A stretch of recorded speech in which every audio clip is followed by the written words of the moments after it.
right on the dot. I saw one person was waiting, like in queue. Probably a family member, but Oh, yeah. What is happening? It's a few second delay.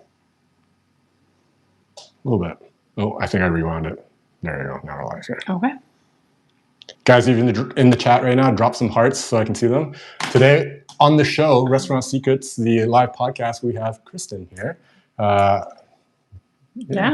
Hi. We don't work there anymore. So we don't work there anymore, I don't but know. we used to work together. We used to work together. Yeah. Nice little dive bar on Commercial Drive. A dive bar, right? It's a dive bar. It's a dive bar, yeah. Like good drinks, fast and cold, some pub food, good vibes. Yeah. Dark and dungy. The food was really good, actually. Yeah. I really enjoyed it. There you go. Perfect. So you said that you have knowledge on cooking and everything already. Yeah. And then you said you were like, oh, I like mac and cheese and I like French onion soup. So I was like, literally like, okay, let's just do a French onion mac and cheese. Yeah. There you go. That would be awesome. Yes, we're into it. I'm going to fix this frame right here because a little crooked. I don't like that. Yeah, no worries. Well, while you're doing that, I'll just explain my background in the restaurant industry. Started serving when I was 18. I started working in a kitchen at 19. I worked at a professional golf course for 4 years in the kitchen. And it was the only PGA. In the kitchen too? Yeah. Oh my God, me too. It was the only golf course in Canada that the PGA went through. So we had the Shaw Charity Classic, and it was just like 24 hours of like cooking, like nonstop. So it was really busy. So that was like how I cut my teeth in the industry. And then I'm not going to lie, I really hated that. So I left and started bartending and serving. And I love bartending. And that's kind of where I found my home. That's like where I want to be. So then, I continued working in restaurants like on and off for 10 plus years. Wow, that is amazing. Okay, first of all, I love working with you because you're so good at your job. Thank you. But now that I just learned she like has like from the kitchen, like that's tough. Being a kitchen person myself too, like that's like different breed. Yeah. You know what I mean? And I was like maybe one girl among like 15 guys, and they're all like old school kitchen, like they're just gonna beat you up until you get used to it, I guess. So that was definitely an experience. No, that's tough. That's tough. Wow. Even more respect now. Thank you. 5 people in the chat, guys. What is going on? Somebody write something in there just to make sure that I'm getting messages because I don't see anything. Thanks. All right. First things first, I got a little bag of onions right there. Okay. And we're going to caramelize them. So we love that. Cast iron? Are you a cast iron type of person? I am a cast iron user. What's your pan situation at your place and stuff? I use cast iron and stainless steel, not a Teflon thing in my home. Oh my God. All my chef's knives are Japanese. Oh, okay. So there you go. Wow. Okay. A few German, but mostly Japanese. Serious now. Holy. Oh, yeah. I'm going to take the RoboCoupe down if you just want to get the onions started, but then we won't like do it by hand because why do it by hand, right? Why not do it? Why not do it by hand?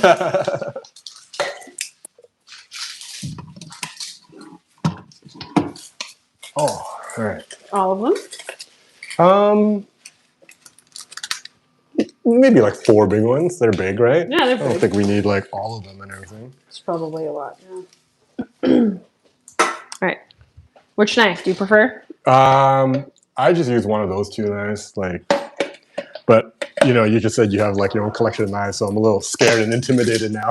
I can tell that these knives have been neglected. Yeah, totally, 100%. What's your favorite way to sharpen your knives? Favorite way to sharpen my knife is I used to do like a whetstone. Yeah. But then it just stopped. The whetstone stopped working, or I got progressively worse at it, and it didn't do it anymore. Yeah. So then I call someone up, and they come in and do it. That's my favorite way. Call someone to do it. I had a whetstone too, and I just found that it was like too much room for error, and I didn't want to wreck the blades on my expensive knives. So I have like all the weirdest ways to sharpen knives. I have like a spider cone knife sharpener, which looks like this crazy thing where you like put the like ceramic stones like in on a degree. Okay, yeah. And then you have to like run the knife like up and down them. And it looks crazy, but it works really well. And then I got a tumbler, which I found on Instagram. It's like the one where you like stick your knife to a magnet and then roll the thing aside it. Okay. And that worked really well. So those are my favorite ways Otherwise, you take them to professional. Oh my goodness. I am learning so much today. It's already been such a good episode and show. Iceboy5469, thank you for the thumbs up. Thank you for being in there. We got some people in the chat today.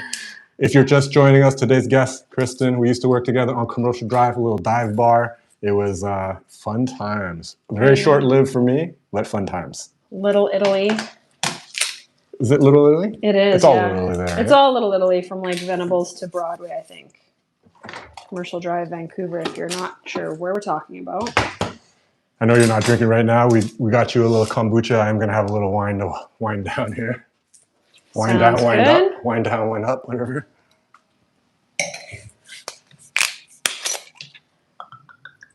I always remember that one of my favorite coworkers in the kitchen, he used to like haze the new people by being like, I need you to go find me the bar extender. And they'd be like, what? And he's like, just go find it. And so you'd send these like young kids out like running through the restaurant looking for a bar extender.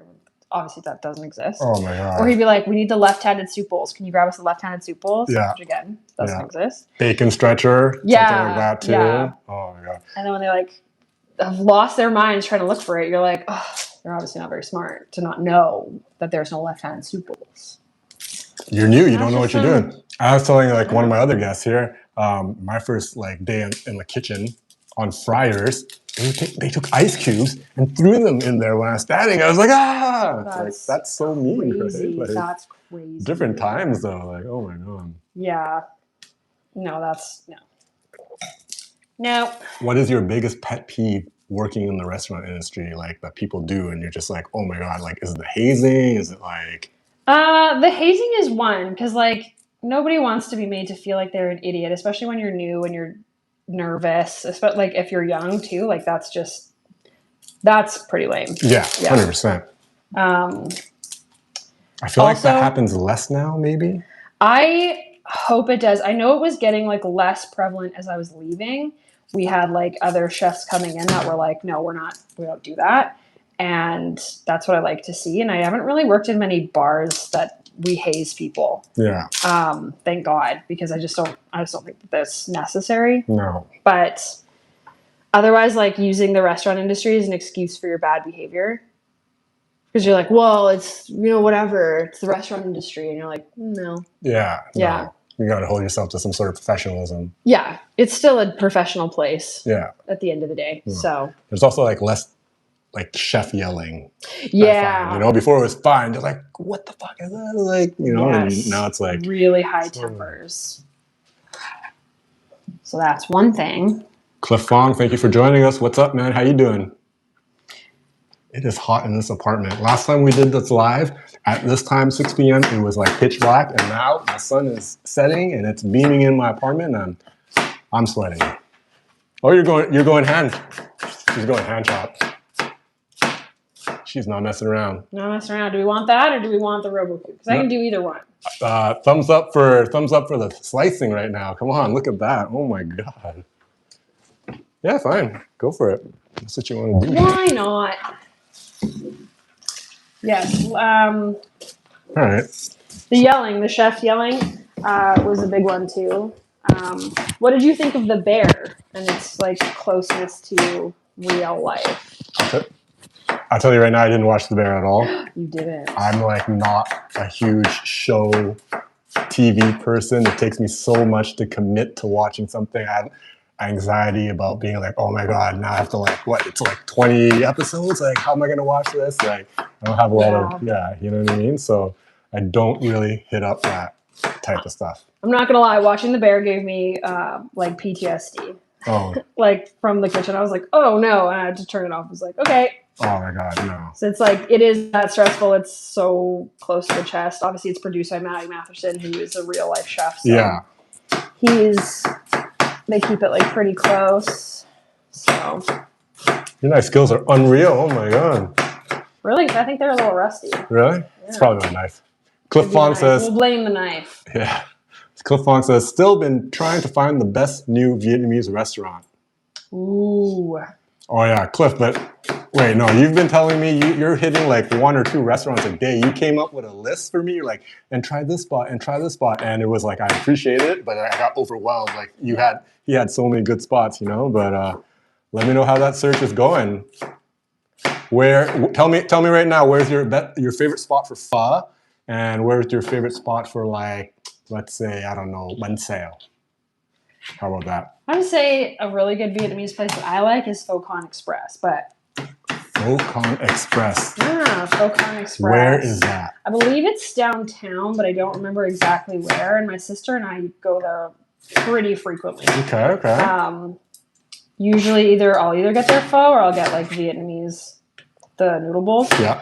Which are a favorite of mine. So. Oh, okay. Nice. Yeah. It's a good one. What other Vietnamese dishes do you like? Like, do you have a top type thing? Hard to say. I don't think so. Like, I don't know if I have any specific like top ones that I'll go to repeatedly. Right. I'm usually like a lemongrass pork girl. Yeah. So that's like what I'll reach for most often. But have you gone to Lunch Lady? I have not been to Lunch Lady. Oh my God, you have to go to Lunch Lady. Lunch Lady is incredible. No, that's what I've been hearing, and I'm just like, yeah, I definitely gotta go. Lunch Lady is one of the best restaurants I've ever been to. Oh wow. Yeah. Holy, okay. It's worthwhile. That's like also on Commercial Drive. Yeah. Cha Cha on Hastings is one of my new favorite for non-pho Viet food. If it's non-pho Viet food, if you're not getting pho, what are you getting at Cha Cha on Hastings? All right.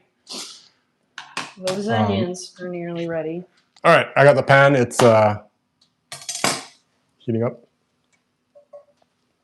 Did you do the like test? Not yet. Also, I got like all this soot on me because I had it on. I had it on the barbecue the other day. Yes. Because I did like smash burgers on the barbecue. Love it. Instead of like in here, because I didn't want, it smokes the place up and everything. So I was like, no. Yeah.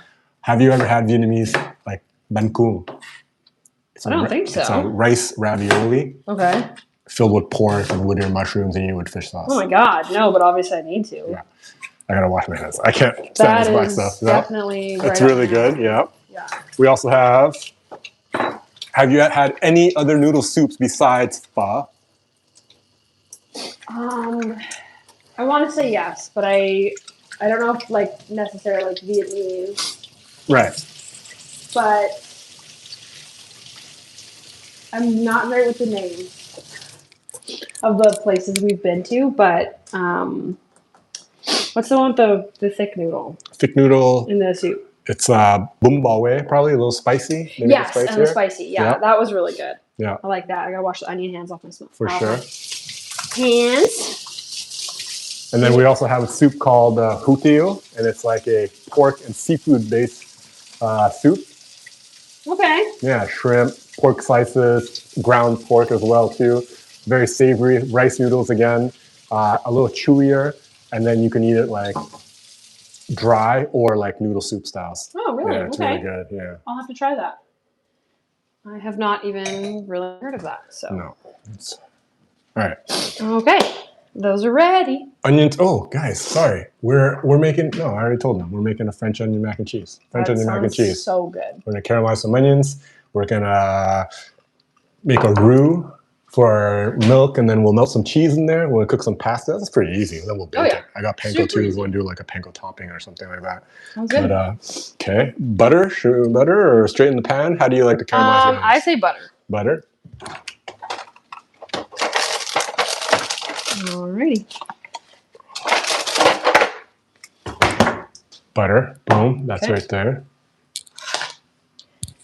Are you a big butter user? I'm a huge butter user. I love butter. Like, like olive oil and butter. Basically, the two things I use. As it should be. Yeah. And if it's like eggs, I got to cook it in butter. And, if I can use butter, I'm going to use butter. And if not, I'll put a little olive oil in there so it doesn't burn. Their bánh đu nướng. Dang, I don't know what that is. Sometimes I feel like a bad Asian person. And I'm like, oh my God, I don't know what that is. Bánh đu nướng. No, I really don't know. They also make something amazing platters. with a bunch of different items. For the guests, where to get the best French onion soup, since you guys are talking French onion soup? That's a great question, Cliff. Thank you. Oh, geez. Best It's French hard. onion soup. Ooh. There's a few different places. One place that I went did their own version of French onion soup, but they had like tomato paste in it, which I was not a fan of. No, you can't have tomato paste You in gotta French keep onion it soup. classic. Yeah, no. So. I'm terrible. I don't know where a good French onion soup is. I get my French onion soup from the keg. I'm going to the keg, I'm getting a French onion soup. I don't know why. I'm sorry. A good classic, though. Right? It's like, yeah. You got it, yeah. I also used to be a kegger, so it just like, it hits home for me, that little flavor and taste, and it's really good, so. I'm not gonna lie, I don't find that many places have French onion soup. It's not like a classic dish here. So while those are doing their thing, we let that do its thing. Yeah, I don't know. I don't really find that many places have like French onion soup on the menu. It's not like a super classic Vancouver thing, would you say? No, because it's more of like a French bistro fare. Yeah. And in Montreal, French bistro is dime a dozen. Down here, it's like very, very rare and stuff like that. Yeah. And if it is, it's like mainly like desserts. If you get like French bistro, it's like yeah. Yeah. Okay, true. Where do you want to go from here? What should we do? Should we make the roux? You want to use the grater for the cheese, or do you want to chop by hand? No, that is a machine thing. That's the one thing I miss out working in the kitchen, is having access to all of the like expensive tools that we have, like the Roboku and all that stuff. I don't want to be doing this all by hand. You know what I want? It's like that thing, the quarter dice machine. You put the pepper in, and you're like, I could be making like fresh pico like this. I want to dice this and everything. But all right, I got a mixture of cheeses here. Okay. Gruyere, and two Emmentals, 2 Gruyères. Okay, there you go. Now, traditionally, when you have French onion soup, do you use Gruyere or Emmental? I think it's Gruyere, but for a mac and cheese, I thought like mix more. My mom has a recipe from her friend who's from Quebec, like born and raised, and she says it's actually Emmental, not Gruyere. And I always thought that it was Gruyere as well. So, but I don't know. Maybe everybody's different. That's just what I know. We got both today, so there we go. Yeah. All right, I'm going to let you do some cheese, and I'm going to focus on the... Sounds good. You also make some for the coconut shrimp tarts. Oh, bandunu coconut shrimp tarts. Okay. I can be like, oh yeah, but I honestly never heard of them, but yeah, okay. Yes. Tell me your view and vibes on tipping culture now. Like, I actually have a lot to say about tipping culture, because I feel it's gotten really out of hand. Obviously, like, we work in the restaurant industry. Our entire livelihood is basically tipping. Yeah. But I think it has gotten like a bit crazy and is expected on things that like shouldn't be tipped on. Right. So it's like, I'm not tipping robots. I'm not tipping, like, if I'm self-checking out, I'm not tipping. I think like a lot of things that ask for tips now should not be. I tip my restaurant workers, I tip my baristas, and I tip like anyone who does like, I don't know, my hair, for instance, or that's pretty much it. Like any like beauty services and restaurant staff and baristas, that's it. I'm not tipping anything else. So Starbucks, you're tipping at Starbucks? You know what? I just found out, apparently, if you tip at Starbucks on the machine, it doesn't go to the baristas. It goes directly to the company as like profit. What? So unless you leave them a tip in cash, they don't receive it, which I was pissed about. What? Because again, like, you're this absolutely behemoth chain. Yeah. You don't need to be doing that. Like, you can treat your workers fairly. That's so shady. So I don't like that. I also don't like that it's kind of expected more and more to tip like higher and higher. Like how it used to be like 15%, 18%. 15, 18, 20. Now it's 18, 20, 22. It's 18, 20, 22. And in some places it's 20, 22, 25. Yeah. I used to work at a place, and I won't disclose it because this is really shady. They fixed the machines so that when you pressed one of the 0 keys, it would stick and put 2 zeros in. What? And then you have to go back and do it again. That's crazy. And it was just like, I They're like, oh, well, we're trying to help you guys make more money. And I was like, that's crazy work. Oh my God. That's crazy thing to do and admit to. And of course, then people get upset because they're like, well, your machine's not working. Yeah. And I'm just like too frustrated. So no tip for you. You're either like too drunk to notice. That's wild. Or you're getting pissed and you're not tipping at all. So. That is insane. I've never heard of that before. Holy. And I'm from Alberta. And right now, the government that is in place, for a while, I don't know if they're still trying to do this, but wanted to lower the hourly wage so that you could so that the thing was that people would feel bad for you and tip more. And I was like, that's the stupidest thing I've ever heard. Because one, I don't want to rely on the kindness of others to be able to pay my bills. Yeah. And two, no, they're not. It's not anyone else's problem that you're not getting paid enough. That's your employer. Yeah. And if that's the kind of company you're working for, run. Jesus. So I hope they didn't stick with that policy, but I know that that was a thing for a minute. So I don't love that either. Because again, it's not going to encourage people to tip more. It's not going to encourage you to make more money. It's going to just have to be undercut from the bottom. That's so cruel. Crazy. What about abolishing tips and getting rid of tips altogether? What do you think about that? Is there a solution? I think that there could be a solution to that because it would I think it would solve a lot of problems. And a lot of the time, when you have, let's say, a server that you're working with who isn't getting tipped and they're making it known to everyone else that they're not getting tipped because they're having a bad night, and then they start to get bitter and turn it on everyone else. I'm not saying that that's everyone, but it definitely does happen. For sure. And then you're kind of well, even if you're having a bad night, you still need to perform at your best. And I think if you eliminated tipping culture, then that might be your solve for that problem. Right, you know what I mean? Yeah. If you abolished it and then gave everybody a fair wage, I think in the long run, you'd probably end up earning more because sometimes you can tip a lot. But I think it would be a little bit more stable for people, and I think it would solve some issues. You're not worried in that case, people not not giving good service and giving less because they know it's in the money too. It's you know what I mean? Yeah. When they raise the tipping wage or the hourly wage for restaurants to be more, I was okay, well, even if you're having a bad night, it doesn't matter because you're still being paid to be here. Whereas some of my friends in the States, they work in restaurants, they get paid $2 an hour and they supplement it with tips. Which is crazy and archaic and dystopian. Yeah. But that's legit how they think. So you can make a couple $100, but if you don't get tipped, you're literally not being paid to be there. And I don't think that that's acceptable. No. I like what we have going on, it's good getting the minimum wage and the tips and everything, supplementing, that's pretty good. But I understand it's getting out of hand everywhere. What's expected? Where am I tipping? What am I tipping? There's the people out there we don't tip if it's stand-up service. So if you're standing up, I don't tip. Right. So then it's Starbucks. Am I tipping at Starbucks? It's to be fair, someone who has I worked at a bar where I also had to be a barista and make coffee drinks and cocktails.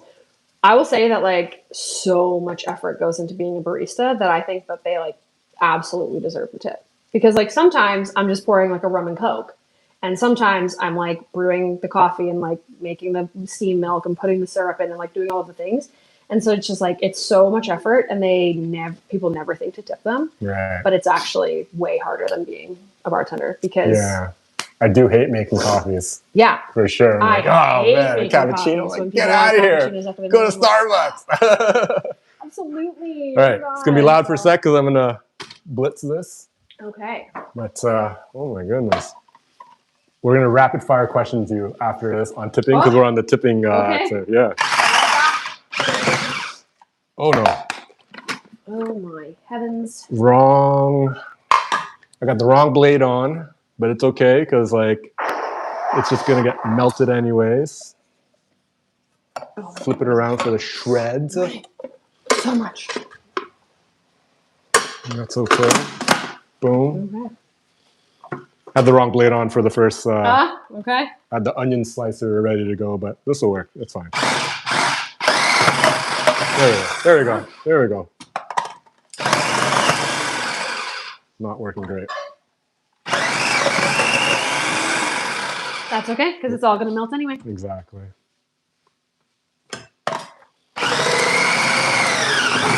Oh yeah, it's great.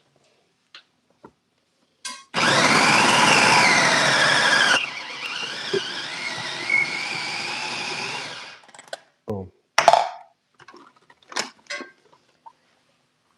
That being said, I do like tipping culture. I enjoy being tipped.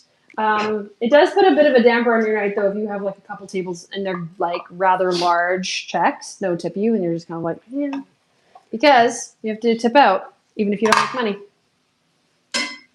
And the same restaurant that I worked at that used to like that had the sticky keys, if you didn't have enough for tip out, would make you go to an ATM.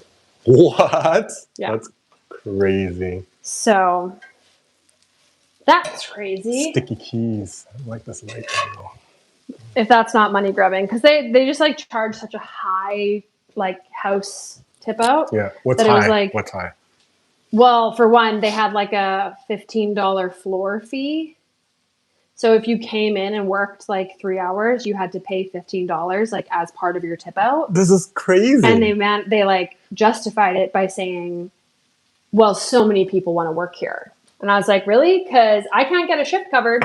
So who are these people that want to work here? If you guys know what restaurant she's talking about, she's not going to say it, but put it in the comments because I want to know. This is the craziest stuff I've ever heard. I've heard lots of crazy stuff. I've seen a lot of crazy stuff. That's crazy. Yeah. If I knew how to mute the mics real fast, I'd be like, tell me right now what it is. Oh Yeah. my gosh, that's crazy. Yeah. $15. 15, which is basically 1 hour of your time. So you're basically like, one, you're paying to work there, which is not why you have a job. Yeah. And two, it's cutting like your hourly down by one. Yeah. And if you don't make enough tips that night because it was slow or quiet or dead or whatever, then you have to go take out money. That's crazy. To tip them out, which I thank God never had to do, because I promise you I would have gone to the ATM and never come back. Yeah, 100%. Just not for me. Wow. So how long did you work there? how long did I work there? I worked there for about a year, but it was like also like a bit longer than that with COVID. So Jesus. Yeah. Okay. Get rid of them everywhere. Cliff Fong says, get rid of tipping everywhere. Okay. Pay the correct wage. Charge correctly to balance the worksheet. Is the waiter worth 4 times more than the bill when the bill is 4 times more? Tipping question. Yeah, it's like. What was the last part of that? Charge correctly to balance the worksheet. Is the waiter worth 4 times more if the bill is worth 4 times more? So like, if I pop open a $200 bottle of wine for you versus a $50 bottle of wine, was I better? You know, Good point. Good point, Cliff. Yeah. And that's the thing about bartending is sometimes you're only popping bottles, and sometimes you're making fancy cocktails. Yep. Are you like a whiskey sour place, or are you a rum and coke kind of place? Yeah. Right. So totally, 100%. I agree. Victor, welcome to the chat. Victor says, "Isn't tipping not part of Japanese culture?" That's correct. It's considered very rude to tip in Japan. To tip, yeah. And then also Australian culture. Yes. They don't tip in Australia either. My Aussies don't like tipping, but they sure do like coming here and to Whistler to make those tips. That's true. They do like that. But apparently they don't tell their family what they're doing, because when they come here, they don't tip. Yeah. I did just get back from Scotland, and Scotland has a thing where they add a 10% service tax onto the bill. No matter what? No matter what. Unless you say, hey, I don't like my service, I don't want to do that, then they'll take it off. But you can either tip a little bit more or you don't have to tip at all, but they add it to the bill. And they get paid an hourly wage, so I think that's pretty fair. I liked that. I like not having to think about it. Interesting. Okay. Interesting. Okay, rapid fire on the tips, because it's crazy, you know? It's there. I'm going to steal some cheese. Oh, do it, please. So already you said Starbucks you were tipping. Only cash. Only cash, because you really want to go in their pockets. Yeah, I'm not tipping the CEO. Okay. Ice cream shop. No. No. Yeah. No. A bakery like Brecca. No. Subway. I want to say no, but I'm like, I might tip like maybe 10%. Depending on sandwich dependent, if they like really did it good, or like just because it's Subway. Like just because I'm like, I see you having to handle like 50 people in line, and then you're just like you're making all these sandwiches. I might throw something. A shawarma shop. I'm gonna say yes to that one. I'll again like tip like 10%. A banh mi shop. I'm gonna say yes again. Just like if you, especially in Vancouver, I know how expensive it is to live here, so I'm gonna tip. You go get a massage. You're a masseuse. I'm gonna say no. You go to the chiropractor. You're getting your back adjusted. No. Absolutely not. That's my follow-up, because most times massage people feel the need to say yes. I had a massage girl who worked out of her house, and I tried to tip her, and she kept like putting it back in my purse. And she was like, "No, I set the prices. If I wanted more money, I would ask for more money." I like that. I like that. Nail salon. Yeah, I'm gonna tip the nail salon. Uber drivers. Yes, because Uber is also one of those crazy companies where you get paid like nothing to drive. So, I will tip. I still tip the standard amount, like either like 18% or 20%, but I don't just like randomly select the numbers. Because I'm like, again, if my ride was $5, I'm not tipping you $5. $1 seems good. Come on. The show is called Restaurant Secrets, the live podcast. Our guest today is Kristen. We're making some French onion mac and cheese. Right now, we're talking about tipping culture. We just ran down a couple of, spots where, I don't know, do you tip there? Do you not tip there? If you heard us, let me know in the chat right now. My next one is Vancouver taxis. If you are... I have not had good experiences with Vancouver taxis, so honestly, no. There you go. I'm not tipping Vancouver taxis. That is a huge topic, from the clips from what we've been talking on the live podcast. People are all over the place with the Vancouver taxi. They poor experiences all around, but some really defending it and even calling me racist for attacking the taxis. But I didn't bring up race. I'm just talking taxis. And they're like, well, you know that there are certain... I'm like, I didn't bring it up. Here's the thing. I took a taxi and they were like, oh, I'll take you to this place. It'll be like a flat rate. And I was like, okay, fine, sure. Got in the car. He didn't turn off the meter, so let it run. By the time we got to the destination, it was $35. He turned it off. He was like, it's going to be $50. And I was like, are you... What? I was like, if you're going to charge me a flat rate, don't show me that it cost you this much to get... Pardon me. So I had a few experiences like that with Vancouver taxis. So sometimes I'll tip and sometimes I won't. That's fair. The liquor store. No, absolutely not. When you go to a food court stall. No. When food isn't fresh, so no. When you go to a food truck. Not usually, but I guess it would have to depend on what it is. Maybe I'll tip like a couple dollars. But again, that's kind of like restaurant etiquette. So I think it could be open to interpretation.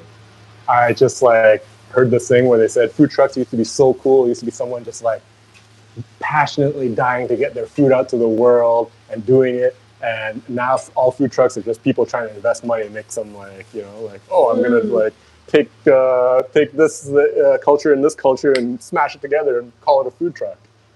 So that's true. Food stalls at a fair. Are you tipping there? No. I went to the Peony last year and it was hot, and every time I bought something, I skip tip. And at first, I was like, oh. Towards the end of the day, I felt good about it. I was like, no, this is fair. It's like, this is the worst food ever. What am I doing? Yeah, that's true. It's all deep fried. It's not fresh. And again, tips is for prompt service. Thanks and part of prompt service is what it means. Yeah. So if you're standing there and just picking up this and putting it on a low plate and giving it to me, I don't consider that. Again, it's the... it's very difficult. Do you tip standing up? Right? Yeah. Depends on where we are. Do you know what Big Way Hot Pot is? I know what Hot Pot is, but I don't know what Big Way Hot Pot is. Oh, you don't know what Big Way Hot Pot is? Oh. Okay, it's the new, there's a lot of them around. It's a new thing. It's it's not really hot pot at all. It's just in the name. But you go, you get a bowl, you choose all your meats that you want and your veg, and you're stacking the bowl, you stacking it, whatever, Okay. you know, and then you get to the end, you weigh it, you put noodles in if you want to, you weigh it, they ask you what broth that you want, and then you pay by weight. So if you're taking stuff like, you know, seafood that's logged with water, you're paying more, or like heavy veg and stuff, you're paying more, you know. But that's the concept of big weight hot pot. And then so you take everything, they weigh. That's really good. It's fun too. And you weigh it, and you get your individual little hot pot. It's a bowl of noodle soup. It's not hot pot. It's not hot pot. But would you tip there? And then after like 10%. After that person pays for it, someone back there cooks it. A robot brings it from the kitchen to the service line, and then the workers bring it to your table. I don't know, because one thing about the restaurant industry that I really want is people. Like, I want a server. Have you been to restaurants where like robots bring you food other than this place? No, not fully. Not fully either. I would not tip if there's robots. Absolutely not. Might tip 10% this place because there still are people cooking, and God, I hope it goes to them. Yeah. But I don't know. That's a hard one. We're gonna segue to the robots and the AI. Yes. In a little bit. All right. Cactus Club. Yeah. Just have a Cactus Club. Still a server. I know she has to tip out. So. You know, like Cactus Club made it to the States, and people like get G'd up, dolled up to go to Cactus Club. Did you know that? I think I did know that. Yes. Yeah, that's crazy. Which is so funny. Wow, right? That's pretty much it for my tipping questions and the tipping segment. But yeah, it's very interesting. I find like I think we all feel that way. It's like, it's getting a little out of hand. Everywhere's asking for it. Where's the cutoff? Who do we tip? Who do you not tip? But then like, I'll tip less if the service is bad. I'll always tip at a restaurant. But I will tip like a little bit less if the service is bad. Yeah. But yeah, again, like this expecting like really high tips of like 20% just because of like the fact that it's considered culture, which I don't really agree with. I don't agree with going out and like not tipping. But if you're really unhappy with the service, either speak up or let that be known to them.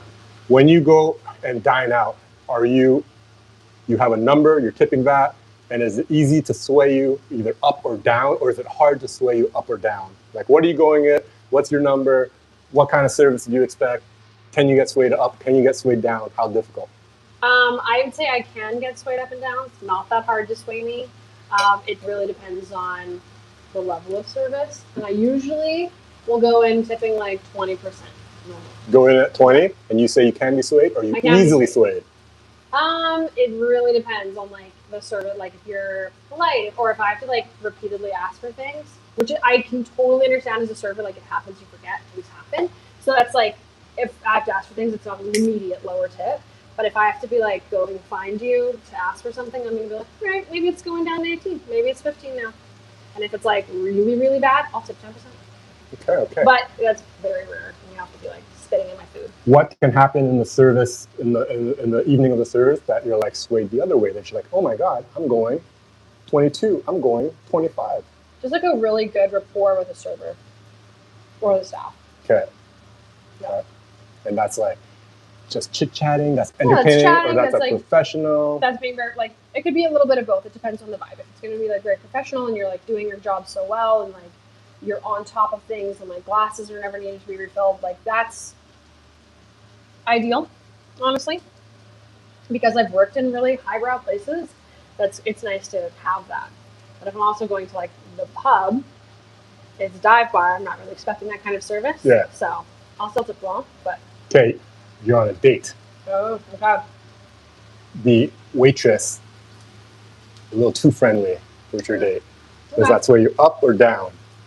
I don't know. I'm going to say it's not going to sway me because I'm not really a jealous person, so I don't know if that would bother me. Right. But it depends on how inappropriate we're getting. Right.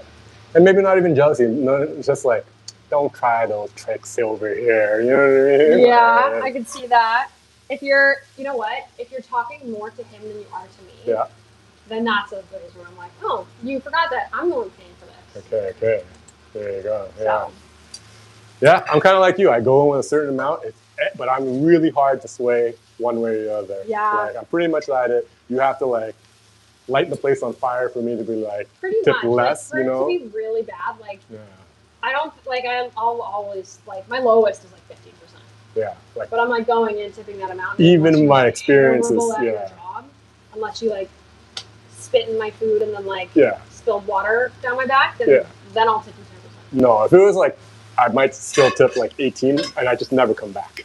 I will say one time I tipped 1%, and that was like not something I'm proud of. That's a message. But this server was like, she forgot our orders, she forgot our drinks.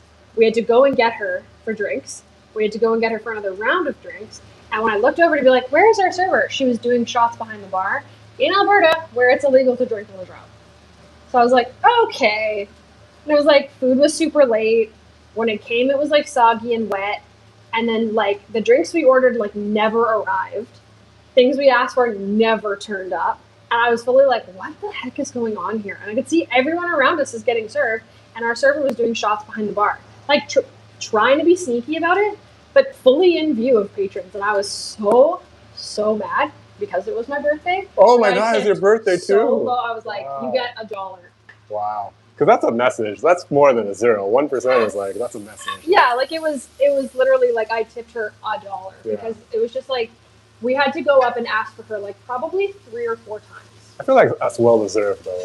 Like, you're not in the wrong. That was like well deserved. Well, and it was like, it was a brunch. So, you know, like it was just one of those things where we're like hoping to have a good time and everyone's trying to be friendly and we're trying to be so patient with her. And it just was like, hey, this isn't what I ordered. Oh, hey, are my drinks ever coming? That was it. That was the only time I've ever done that. But like, you know, too, like as a server, like when you spot a table and you're like, oh, these are my people, you take care of them because you take care of them, they're going to take care of you. Like you should know, you should be able to spot that, right? And it's just like, oh my goodness. I think we probably waited like 30 to 45 minutes for our food. So it was like, I'd be like, I'd like to speak to your manager. And you know what? I was like, I'm a step away, but then I was like, we're chill, it's fine. I'm like, you're obviously having a great day. Yeah. It's fine. I'm the same way. I wouldn't speak to the manager. I'd be like, there you go. I'm out of here. That was the only time I've done that, but it was very bad. Victor also says, no tipping at Starbucks unless the barista is cute. Oh, well, no. Yeah. Cliff says, I have a rule for tipping now in Vancouver. If I eat my food before I pay, I tip. If I eat my food after I pay, I don't. Okay. I like that. I like that. That's kind of like with the standing too, because you're just like, okay, I like that. Victor also says, the last massage I had yesterday was terrible. I did not tip. Fair enough. Do you go to like is it a regular masseuse? Right. And they just didn't keep up the par that day, or I don't know. I think our onions are reaching their caramelization state. Cliff says, if you're a regular and they know your order, maybe I'll tip. That's fair too. Yeah. 6 people in the chat right now. Guys, give me the thumbs up or the heart emoji. Fill it up. Let me see that. All right. These are Kristen, ready. The onions are ready here. We're going to turn it off. We have the cheese ready. What do we got to do? We're going to make the roux. And we're going to boil the pasta at the same time. Love it. I'll take that. Okay. That'll be for the pasta. Roux. We got our butter out already. I'll get some flour and that'll be it.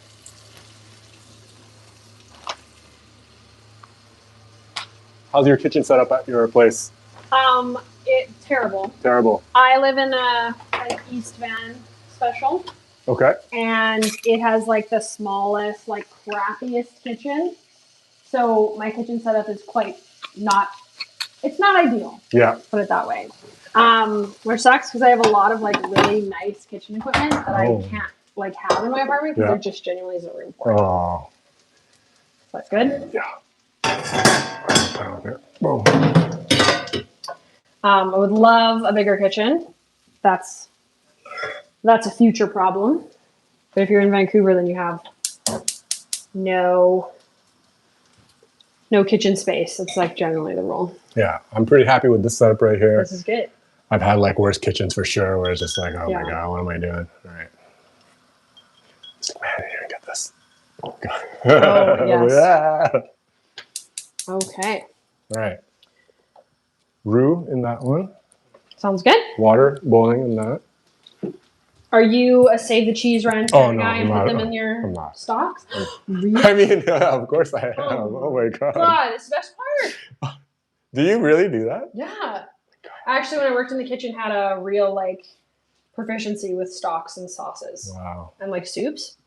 Yeah, and when I went to cooking school for a year, terrible, hated it. And that was the like module I scored the highest in. Oh, stocks? Yeah, like Cool. soups and sauces and stocks. My mom was just here, you know, old school Vietnamese lady, and Yes. just like we made like prawns for a dish and everything. She's like, "Are you gonna keep these shells?" I'm like, "No." Yeah. I felt the same disappointment Like, there. like sideways. Yeah, for sure. Yes. Okay, I'm gonna need If you you don't, I'm gonna if need you you to look don't at the keep them, over there right that's there. fine. I won't judge you. Mom's probably in the chat upset right now too. I'm sorry, Mom. Yeah. I understand. All right, we'll keep those. We'll toss it into the pan when we bake it because I saw that in the recipe too. So, yeah, boom. This is fine cheese right there. That's it. All right. Okay. How you feeling? How you enjoying it so far? Yeah. Yeah. Oh yeah, I got bread too for making a little garlic bread. Absolutely perfect. Okay. Water boiling. You want salt in your water? I'm out of salt, but normally yes. Okay. Fair enough. Terrible. I know. We can make do. Yeah, that's gonna be on right there. What butter and a whisk. I tend to just eyeball my roux because I don't care. That's awesome. I love it. I eyeball everything as well too. So amazing. Do you have a spoon? Absolutely. A spoon. Cliff wants to know what's your favorite dish to cook? Oh, I don't know. That's hard to say because I just like to cook, so I'll cook anything. I love to make mac and cheese, and I do it generally like when I do it myself. We'll have like all kinds of sauces or like spices go into it. Ooh. Like my thing is like dry mustard, chili powder, paprika. Ooh. Just to give it like a bit of flavor because I find that like pasta doesn't really taste like anything, and then the cream sauce like doesn't really taste like anything. So you just have like a flavorless dish. Of course, I'm out of salt too, so we're gonna have to like find creative ways to get salty. We'll figure it out. Yeah. We can figure it out, but you can look through my cupboard. That's genuinely how I make it. Okay. And then I'll make it with like breadcrumbs, and sometimes I'll burn a little chili. Put that in there. Burn a little chili. Okay, yeah. Nice. Wow. Prefer to do it with a jalapeno. Where's the flour? There it is. My favorite dish, I don't really have any favorite dishes, Cliff. I'm kind of the same. Like I just cook what I'm feeling. I grill a lot of food. I eat pretty basic, like I eat a lot of red beans and rice, you know what I mean? Like I meal prep during the week, cook a big pot of something, some sort of braised meat, and I kind of eat that throughout the day. If I'm entertaining or have family coming over, then we'll get a little bit more extravagant, but no real favorites. We should be okay on the salt front because the cheese has salt. That's what I thought too. We got like 4 different types of cheeses and everything. But... Right. Our roux is doing roux things, so we'll let that a little color. Alrighty. And then we have the milk and the cheese.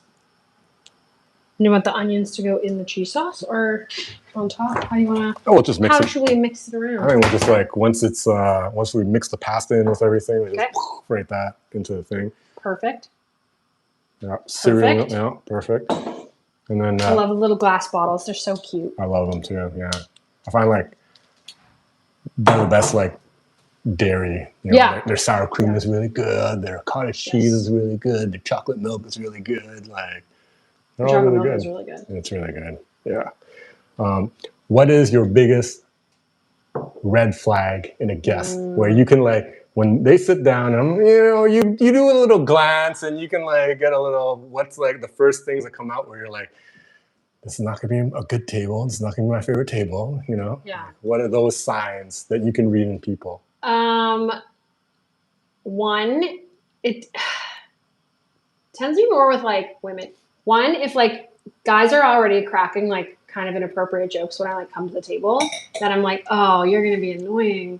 Or, that's one. Or they're like, if I get there and they're like kind of dismissive of me, I'm like, okay, I see how this is gonna go. So like, dude, nothing's gonna change with the service I give you. I can see that you just won't be well received. Yeah. And then like so rarely it happens when like I'll approach a table, and if I like talk, I always talk to the women first. This tends to like dissuade. If like I talk to the men, sometimes people get like very like standoffish. Like you're talking to my husband. But like, you're right, I'm gonna shift my attention to you. That's how I know like they're gonna be like a problem table. Okay. Yeah. Creepy jokes, dismissive. That's pretty much it. What's the flip side of that? What's like a green flag where you're like, this is going to be awesome. We're going to have a good time. You're going to enjoy yourself. I'm going to enjoy myself. If the like rapport with the table is like it comes easy and it just kind of like flows, I know that I'm like, okay, we're gonna have a great time. We're gonna rock with it. It's gonna like we're gonna go smooth. You're gonna eat. You're gonna leave. You're gonna have a great time. That's how I know it's gonna be a good time. Nice. What about you? What are your red flags? My red flags, yeah, pretty much like I think it's just that universal of kindness and respect. If I like come up right away and there's some part of kindness or some part of respect lacking, I'm like, this is gonna be weird. If like, hey, how you doing? And they're like, gin and tonic, and we're like, fuck yeah. Yeah, not being like, good, thanks. Can I get over gin and tonic? Yeah. We'll be like, okay, cool. I'm just a pair of hands to you. If I'm like, hello, and the first thing that comes out of their mouth is like, it's too hot in here. It's too cold. It's too loud. It's too quiet. I'm like, okay. When you go to a restaurant and ask if they can turn down the heat or turn up the heat, you're like, it's cold in here. I'm like, I'll ask the other 200 guests if they're cold. See what you can do. Like, yeah, 1 second. I'll turn a couple notches up for you or down for you. Yeah. We had somebody at the bar that we used to work at. She got up and went and found the thermostat and started like messing with it. Oh, really? Yeah. Oh. Which, why it was in like view of tables anyway, was like just their own mistake. Whoa, but like, she got up and like started messing with the thermostat. That dive bar too. Like, yeah. I had a regular who would go and like look for it and like try to change it and then tell me, hey, tell your friend Jesse to like, this is what it is. Yeah. It was like the Crown Royal drinker. Yeah, they would looking for it, like change it. I'm like, oh my god, relax. They're like, okay, that's totally normal restaurant behavior. No. Sometimes people act like they've never been outside, or it's their first day on Earth when you come in, and you're like, where did you come from? I find that happens a lot of like special occasions, like Valentine's or Mother's Day or stuff like that. And it's just like, yes, it's like, oh, first time at a restaurant, or first time since last year. Welcome. Hey, how's it going? The busiest day of restaurant life has to be like Mother's Day. That's like the number one day you're going to get like absolutely like slammed. Everybody loves their mothers. Yes. Yeah. It's the only time they want to like go out and celebrate. Cliff wants to know, what do you think is the biggest misconception between customer and back of house or front of house? Like, what do they not understand? Customer, back of house, front of house? That's a good question, Cliff. Thank you. Wow. Biggest misconception. Sometimes the biggest misconception is that like if you're asking for something that we can't do and you're just like, well, just go back and just ask them. I'm like, well, no, we can't do it because we like don't have the ingredients in the house. Yeah. Like, they don't exist. Yeah. It happens a lot with like lettuce patties, like lettuce wrap patties. Okay, where they're like, oh, can I get a lettuce wrap? I'm like, we actually don't do that because all of our lettuce is shredded and it like comes in a bag already shredded. And then they're like, well, I see that you have lettuce because it's on your burger. So can you just ask them like to go get some? And you're like, no. Like that's one thing. Or like not understanding busy. Has to be another where they're like, hey, I asked for my food like 5 minutes ago. Oh, actually, my favorite thing is when you come in, you sit down and you order your food. And then you've been like, I've been waiting for 25 minutes. I'm like, I put your order in 7 minutes ago. You're fine. That's one of the biggest misconceptions where like, you don't understand that like not the only person here. Yeah, Lots going on around the you. timing of things. Yeah. Which I get it. Like, you come to a restaurant, you're hungry, you want to eat. Yeah. Sometimes. Yeah. That's life. You're not the star of the universe. Sometimes there's other people and everything, for sure. Exactly.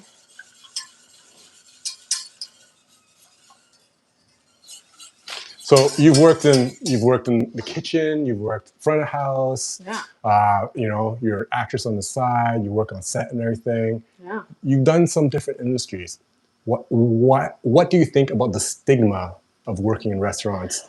Oh, this is a Do you know what I great mean? question. Like, So I've worked in, like, I've had, like, no joke, like, probably 15 different career paths. And all while just being like, oh, maybe I'll start this job. Maybe I'll try this thing. Maybe I'll do that. And I left working in a kitchen where I was legit, like, burned and cut. And, like, my chef used to throw things at me and, like, scream at me until his face turned red. And, like, one time our, like, HVAC system went out. It was, like, the hottest day of the summer. No joke, on the line. It was, like, 45 degrees.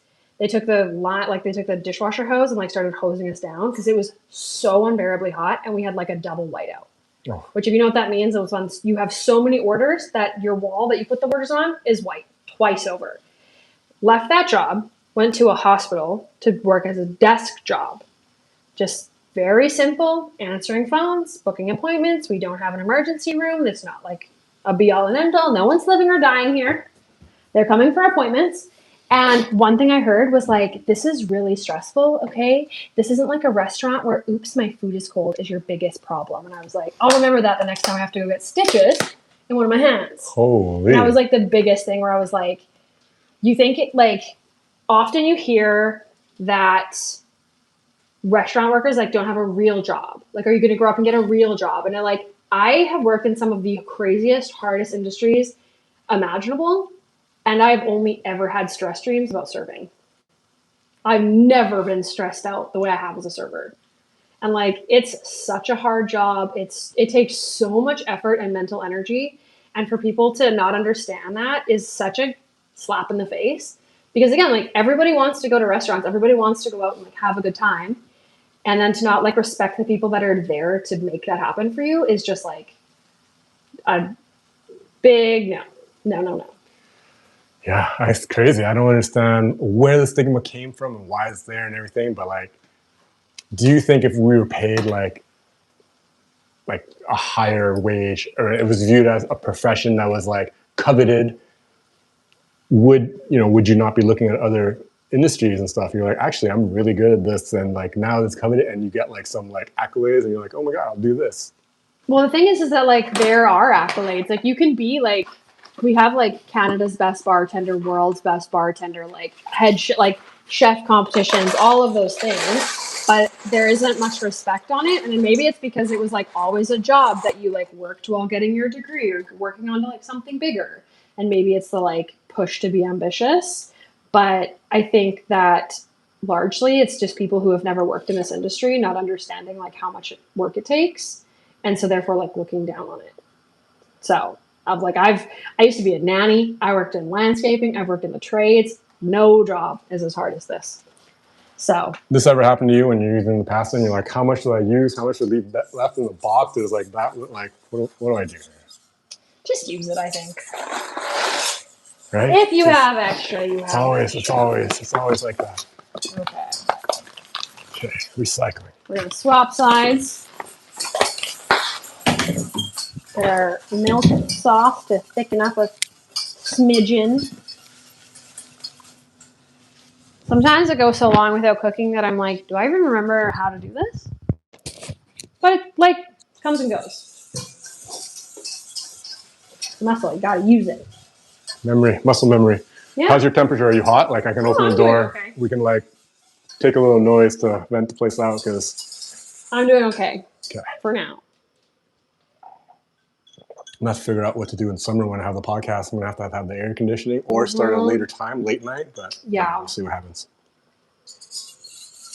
All right, we're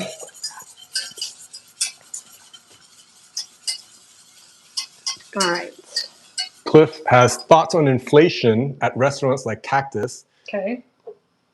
Been a 200 plus meal for a family versus somehow a lot of Asian foods is $10 to $15 a dish still. Oh, okay, I understand. So like when you go to a Cactus Club, their food prices are going up.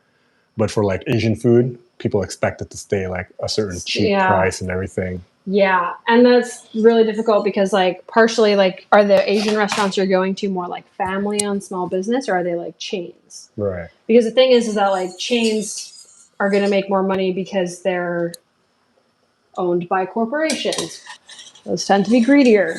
Are they taking more money? Like, is that, or like are you just expecting that like these families will like undercut costs to keep people coming in the door? Right, right. An interesting discussion, but either way, I don't think you can get away from the raising prices. Like it's happening everywhere. Everywhere. So. I had a discussion with my guest last time on, like the price of like, if you go for Asian food, it's supposed to be cheap. Okay. Now you're going hand pulled noodles. They're pulling the noodles. You know, you ever had those like Taiwanese pulled everything. Delicious, made from scratch, takes art, along with like the braised beef. It's like, you know, just melting. The stock is like the stock made from the bones and everything. Yes. That dish, 15 to 18 bucks. You pay any more than that, like 25. It's unheard of. People were like, you go crazy, right? Yeah. But you go to an Italian place and you get cacio e pepe. Yeah. And you're going to pay 28 for it, or like 35 for some pastas. Nobody bats an eye. They think it's like, like, where do you think that comes from? Is it from like a little bit of a colonialism, or like good marketing by the Italians of their food, or bad marketing of the Asian people, or Asian people being crabs in a bucket because like we won't support a place if they make the noodles $25. Everybody like, that's crazy. We're not going, you know what I mean? Like, I think there's like many possible answers to that question, because like are the people who are judging like, oh, I'd rather eat like Italian food for like $32 a plate because it's like good high quality food, whereas Asian food is like, is it more considered street food, whereas it's like not, it's like fine dining. So they're like, well, I don't want to pay more than $18 because it's just like it's street food. Like, is it snobbery? Is it the crabs in a bucket? Is it racism? People being like, wow, it's like garbage food, but obviously it's not. Right. Like, especially with like the hand pulled noodles, the handmade stocks, the like very almost like unprocessed ingredients that you'll find in Asian food because they're doing it all in house. Whereas like if you're going to Cactus Club, a lot of that stuff is because it has to be the same across the board. It's coming out of bags. The lettuce is already shredded. You want a lettuce patty? Can't do it. The lettuce is already shredded. It comes in a bag shredded. Yeah, some of those places are like so uniform with how they do things. And like I haven't worked in one of those places in a long time, so I can't really speak to how they're doing things these days. But like they have to be so uniform that it's already like pre-prepped. For sure. And so you're really just like, you're making it, sure, but it's like kind of already like preheated. And I want to say like that's very vague without giving away like secrets. When I started, you know, and I was in the kitchen too, when I worked at Cactus Club in a kitchen, we would make the marinara sauce from canned tomatoes, this and that. And towards the tail end, right when I was like getting out into like front of house and everything, the marinara came in a bag, you know? So it's just like, there's little changes that happens over time. First, it's like, oh, we could have a purveyor making our recipe and it's gonna come like this. And you're like, sweet, I don't have to make marinara anymore. Like, and then after that, it's just like, oh, everything is like, yeah. Exactly. And you're like, wait a second, is this good anymore? Or is it like, did we lose the essence of it? Like, well, and that's the thing is that like the uniformity is why people keep coming back because it's the same every time. Whereas like maybe a mom and pop shop aren't going to do that. So maybe it was like, oh, it was better the last time we came. So it's hard to say. For like rising costs and stuff, I'm way rather going to go down Commercial Drive and find like a little place to eat as opposed to going to a chain. No, that's just my style. No, totally. But, the only time I'll go to a chain now is like out of towners, and it's just like, something for everyone, easy, here you go. I will say that I'll go for like out of towners or like cheap drinks and happy hour. If I'm like meeting a friend I haven't seen in a while, I'm like, we got to take advantage of these deals. And they have prime locations. So if I want to like just a location based something, like you guys have all the best locations, I'm going to hit that for sure. That's true. They are in prime spots. I think we are ready for our cheese. Okay. Yeah, that's a good way to look at it. Because again, like, what's to stop people from going to those places if the price changes? Guys, I'm gonna do something new today. I'm gonna bring the camera over here. We're gonna take a close look because like I feel so like the last 3 episodes we're stuck on sticks, you know, but I'm gonna check these comments out. I just want you guys to see what's happening over here. Brand new. Could be a terrible idea. Could be a great idea. Let me know in the comments, guys. Let me know in the chat if you like this or not.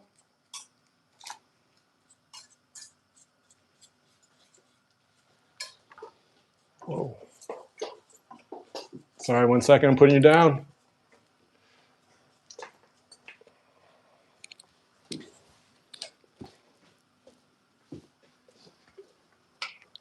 All right. That was a roux, which basically was butter, flour, and and milk. cream. I'm making a mess. And milk. It's all good. We just added some cheese in there.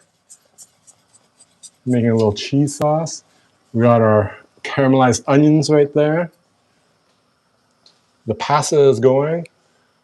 Let me know in the chat if you're enjoying these type of shots right here, and if the mic is still working.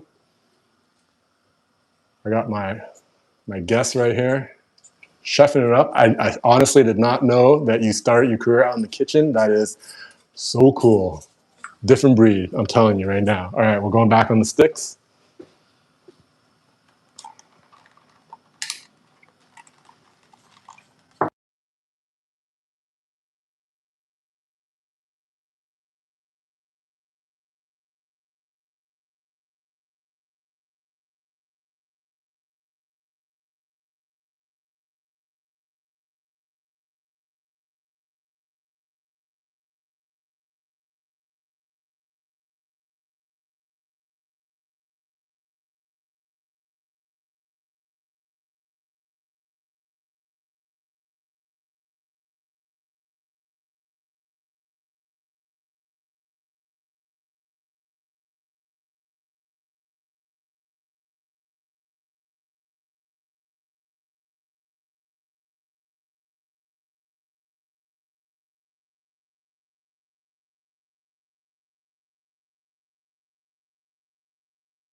Okay, thank you. I appreciate you guys for letting me know about the sound. I think I fixed it. Let me know if I fixed it.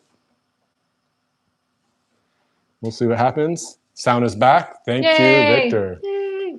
I love my chat, man. They're good people, you know? It's very helpful. Yeah, definitely. All right, another one is, Cliff says, Boston pizza. Almost everything cooked in a turbo chef or just fried from Cisco versus Chadon or other Asian restaurants making everything from scratch and still only $15 a dish. I used to work at Boston Pizza. Hey, well. I know Boston Pizza, everything comes out of bag. Everything on there. But the dough, they used to make the dough. Like I used to make the dough, like flour, yeast, water, and then, you know. But then everything, they don't? I don't know. I don't know. It was their only thing that they made. The sauce came from a bag. Everything else after that came from a bag. It goes in the conveyor belt cooker. You don't even have to like. Yeah. Oh man, I gotta check this pasta. Oh, I just did. Oh, you did? Okay. I worked with a guy who came from Boston Pizza to work with me in the kitchen, and he was young, but he had only worked ever in Boston Pizza, so he was so used to everything coming out of bags. So he actually had no idea what to do when we were like, well, I have to make the vinaigrettes, the dressings, all of the like. Everything that goes on top, it was all made in-house. We had no idea what to do. It was quite a growth process for him. Wow. All right.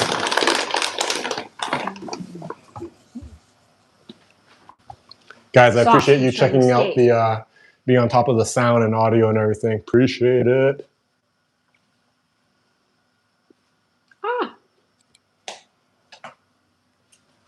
Making a mess. True chef over here, cleaning as she goes. Don't worry, I'll take care of it after. Where's your spice cabinet? My spice cabinet. All right. Okay. I got some stuff right there. I've got like my garlic powder and the paprika is going to be right in there. Okay. Sometimes with my pastas, I hit it with a little nukmam, a little fish sauce. Okay. Because you think Italian food, anchovies. Yeah. So I'll like sneak it in there a little bit, you know, not for like the full-on flavor of that, but just for this rounded depth of umami. Now, normally it's like a sin to put black pepper in a white sauce, but I don't care. Yes, I've heard that as well too, but I hate white pepper. I feel like sometimes it tastes like farts. It does. I don't know if it's like all like dried out or dead because you don't use it for anything else, Right? but I will not use it No. because I don't care. And they're No. like, well, it looks gross. What if there's a bug in there? I'm like, What? No. Well, Give me there's worse things. The specs is black pepper. It's like, you know, if you're using vanilla beans, those are pretty specs. It's the same thing. But like, no, white pepper, worst thing in the world. Now, tastes like farts. I have a very controversial question, kitchen question for you. Love it. Vanilla, is it only to be used in sweet dishes, or does it have a home in savory dishes as well? Oh my. Like Worst Chef in America, which used to be a Food Network show. Okay. And this girl was on the show, and she made vanilla chicken, which has no place in my kitchen. But everyone was like, absolutely not, it doesn't go. She's like, it does. And they're like, no, it doesn't. She's like, I stand on business, it goes. And then she got laughed at. But then after that, chef like Michael Smith, is he the one? He's the Canadian guy, right? Yeah, tall guy. He made one. Yeah. And he also like made vanilla chicken. And I was like, what? Oh. I had so much respect for you. Oh my gosh. So, I don't know. That's the question. I don't think it belongs there, but... I've never heard of anything. I can't think of it like chicken. Like, what else can you put it in? Add a little... What would you? I don't know. I don't know. A little bit of garlic. The rest are curry powder, so I'm going to say that's not going in there. Got the smoky paprika, you know, but I don't know if that goes with the French onion theme. I've got the Montreal steak spice, which is salt and garlic and a bunch of other, you know what I mean, that type of flavor. Well, I think we're good with this, but we're gonna give it a try and see how we feel. Yeah. This good or? Yeah. See what's that? Let's give it a taste. Oh. Any excuse to eat while we're cooking, I'll take it. There you go. I might not keep my cheese rinds, but I keep these glass bottles. As you should. All right, it's ready to be pulled off. Pulled off. Okay. Yes, chef. Mm-hmm. Okay.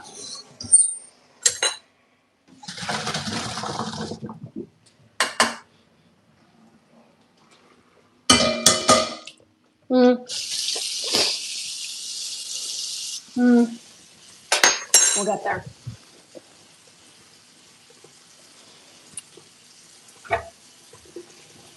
Okay.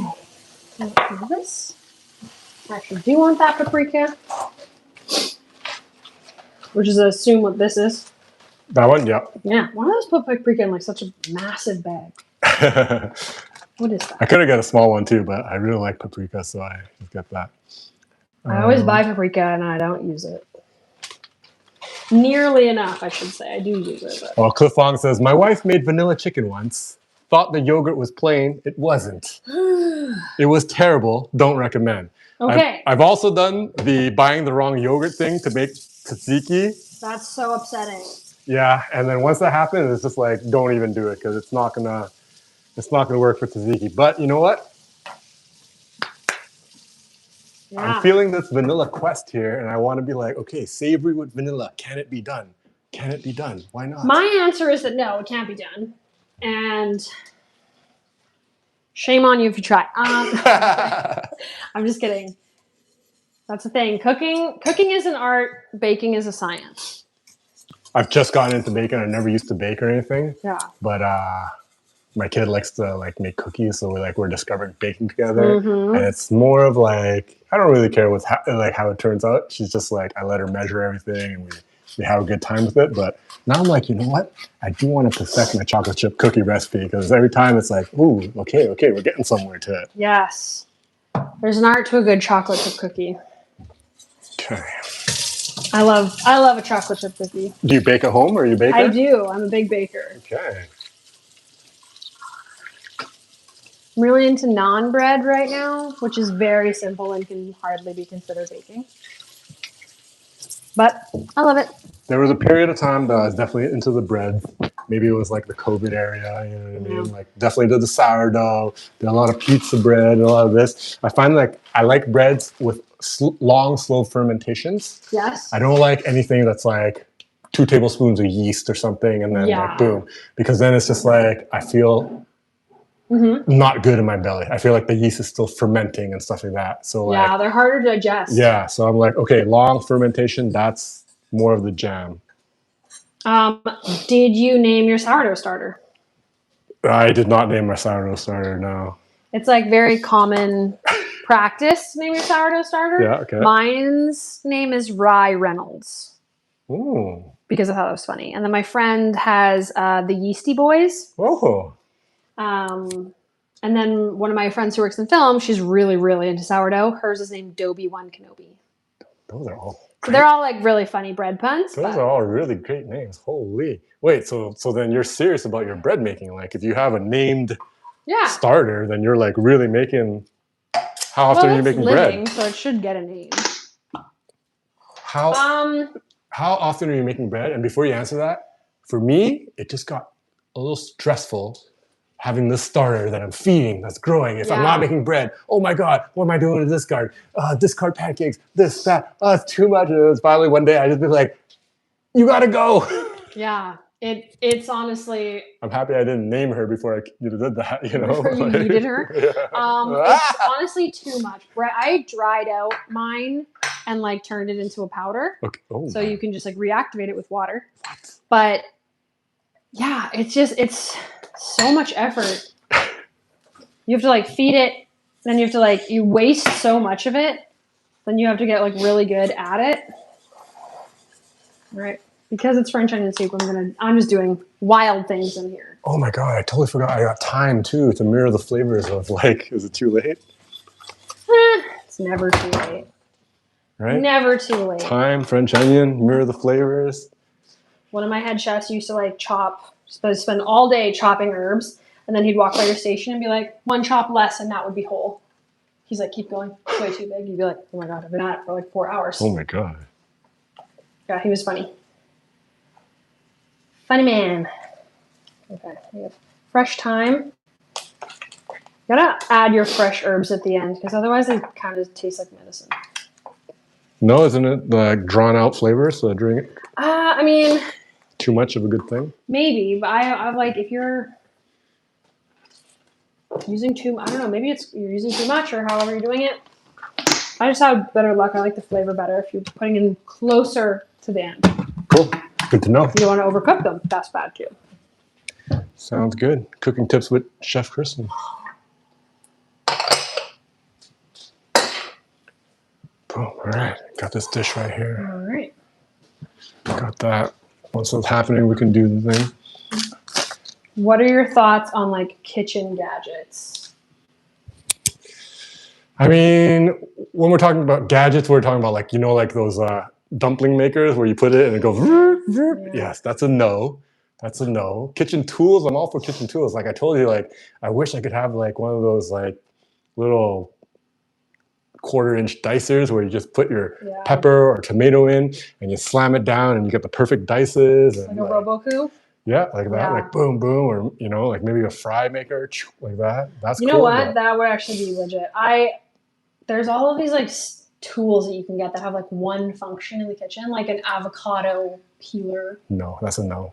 Or just like, you know what else works? Your hands. Yeah. A knife. Like those are kind of a waste. Yeah. But that's a no.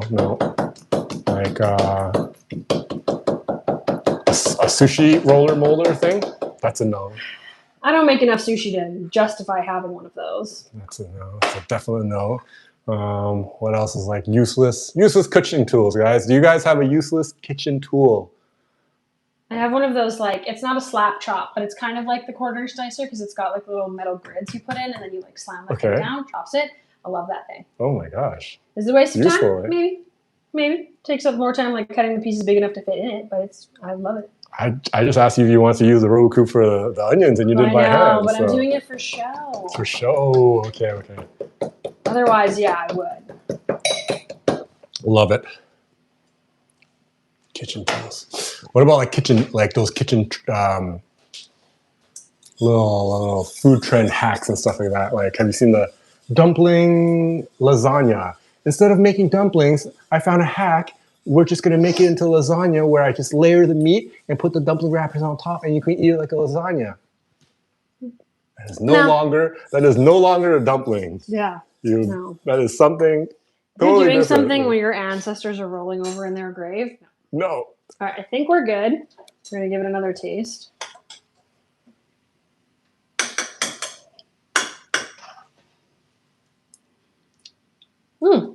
Okay. Lots of flavor. Very interesting. Victor wants to know, is making sourdough bread overrated?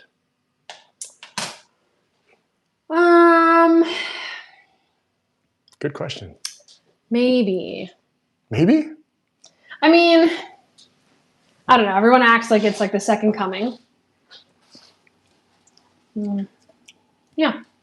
I'd say it can be. But it does have a nicer flavor than regular bread. So it's just very temperamental and requires a lot of effort. It's the child of the bread world. Overrated, I would say, I don't think it's overrated. I think it's like just properly rated because like it's a living thing. You have to take care of it. People are naming it, you know.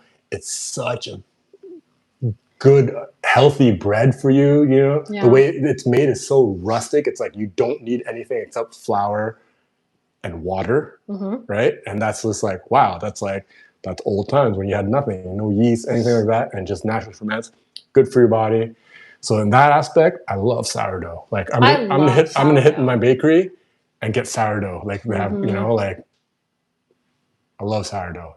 Is it overrated? No, it's properly rated. The overrated part is like just I don't know, because it requires so much effort. So maybe if you're like not in the mood, then it's like pretty overrated because you're like, oh, I just bought this. But yeah. It's such a like undertaking to start sourdough. Like I said, it's a commitment. I have to break up with my starter because like, is it overrated? I don't think so. But at some point, it's just like, I love you, but we can't be together anymore. It's not you, it's me. Yeah. I think my like Rye Reynolds starter, I put in like an airtight thing in the back of my fridge and just like forgot about it. Yeah. And I like checked on it maybe a week ago, and it's actually doing great. It hasn't been fed in like years. Oh my gosh. It's doing great. Wow. Not moldy, not gone bad. Wow. So yeah, I don't know. It depends. I don't know. I would say you're right. It's probably perfectly rated because it is a lot of effort, but it is so good. Yeah.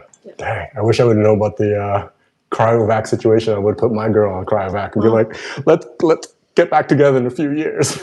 Like. Yes, because again, it's so much effort. Okay. Let's mix everything together. We are probably ready. Yes. Do you want to do it in the pan? Do you want to do it in? Let's mix it in the bowl and then we'll throw in the pan. Yeah, all right. Pasta going in. We'll just mix it all in here and then we'll see what's left over, I guess. Hold on. Let's bring it over here. Okay. Yeah, let's do that. No, I don't think I'll so. put this down just in case.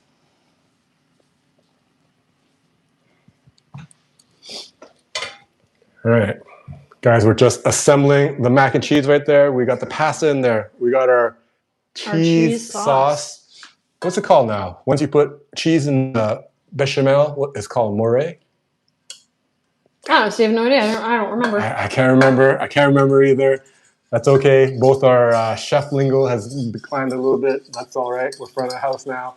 But we had a bechamel. We added some cheese into it. That's going in there now. It's been seasoned up. Looks really good. Looks amazing. We got our caramelized onions. Oh, we end up using all the pasta too. Boom, perfect. And it's just like liquidy enough. I thought it was going to be too dry. I didn't know if there was going to be enough in there. But I think it looks good. Preheat this oven right here. All right. Now, do you want to mix the onions in with this or put them on top? I think mix it in. Okay. Yeah. Let it rip. Yeah. Work out right there. Caramelized onions.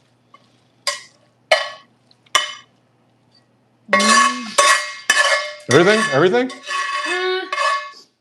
We'll see. We'll see how that goes. All right. Okay. I'm just gonna. You can have the spatula too if you want. No, yeah, spoon is fine. All right. We'll make that work. I've never made a French onion mac and cheese before, so this will be interesting. Perfect. I love to do a spicy Italian sausage and then breadcrumbs and like Parmesan on top, and then like dice. If you like fire the jalapeno, or if you just want it like raw for a little bit more kick, and you like chop it up and put that in there. What's your spice level? I would say like maybe medium to high. But again, like everything's going in there, like chili, paprika, dry mustard, salt and pepper. All of it. That looks so good. Mm-hmm. Okay. I'm going to dip this down so you guys can see. I'm not going to undo everything though, but check this out. That looks really good. That looks real good. So good. Okay. And now we want in this buttered guy. In this buttered guy right there, yeah. I fear that this is too much for this dish, but yeah, we don't have to put it all in. You know what? It actually looks like it's going to be okay. I do have breadcrumbs, right? Yeah. I do have breadcrumbs. That's good because all of the extra sauce is at the bottom and you don't want it to be too dry because that it's not ideal. One has escaped.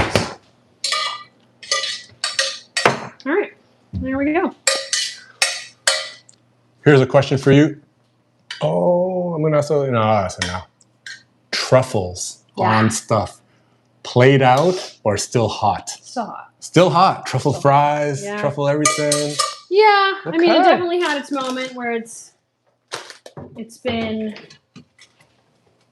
overused. Yeah. But I still like it. Okay.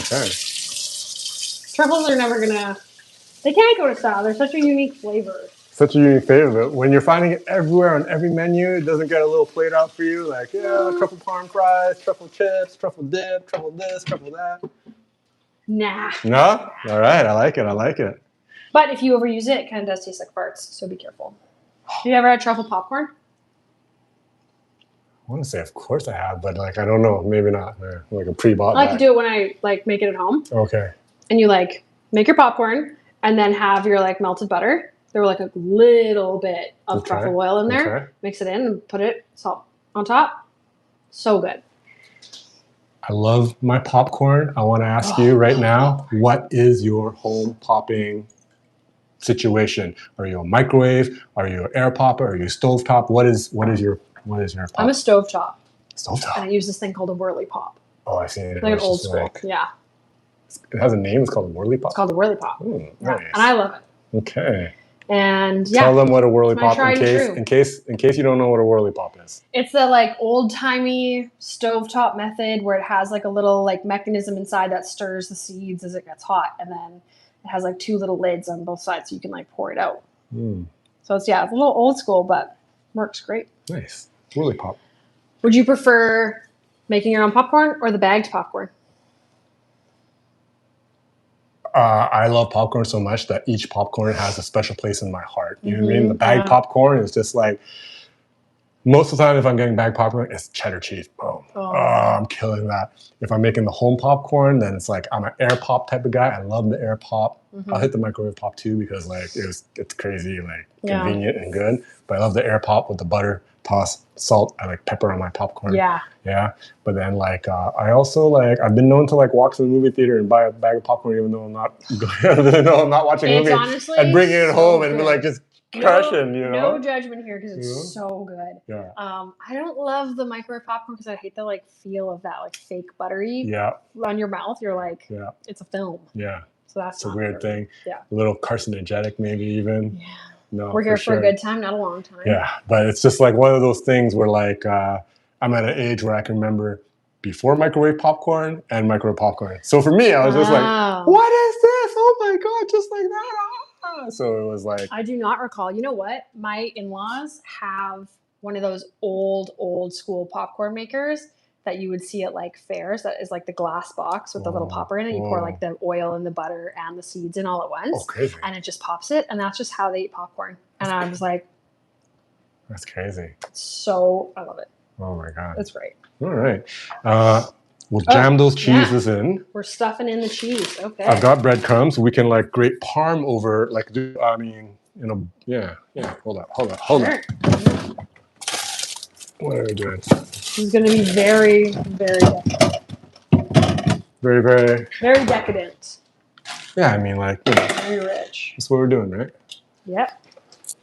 The show. It's a podcast. We're gonna be decadent. Yeah. Okay. I stuffed them in. Stuff them in. And then right on the right side of your leg there, if you pull this right out, we'll just get one of those mixing bowls. Big, small? Small, because we're just for the breadcrumbs. There we go. And then we'll do like a parm breadcrumb topper. Yeah. Yes. Sounds good. Do you always top your mac and cheese? No, if I'm lazy and eating by myself, then no, I don't. Sure. If I'm plating for presentation, then yes, I will. But, yeah. Cooking isn't as much fun when you're cooking by yourself. I do have a husband, but we are very far apart, and we work like such opposite schedules. We never see each other. Are you still that crazy long distance like that you were before? Yes, but soon to be no. Oh, okay, because my husband has lived in Alberta for the past 3 years. Then he got a job in Texas. He moved down there. Hated Texas. So he's like, I'm out of here. And then he's like, I want to move back to Vancouver. So we said, okay, great. I'm obviously not going to say no. I want him to be near. So. Texas, no income tax state, right? That's right. That's crazy. How was that? That must have been something. Well, he's out in the middle of like nowhere West Texas, so he's not loving it. He's a very social character, so he's like, this sucks. Yeah. Cool. Right. Yes. I'm not gonna lie, I don't remember the last time I made mac and cheese, so I'm excited for this. Yeah, me too.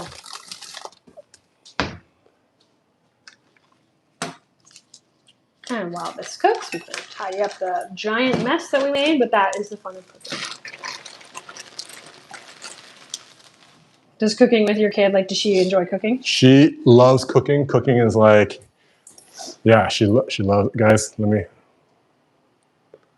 Just get it on those edges, because the edges are the best part. Look at that. A little crispy.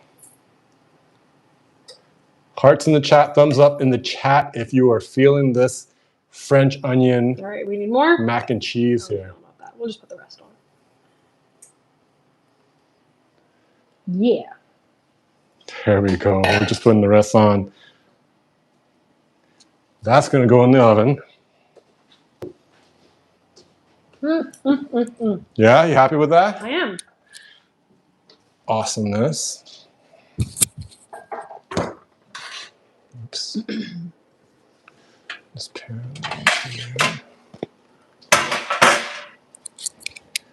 All right.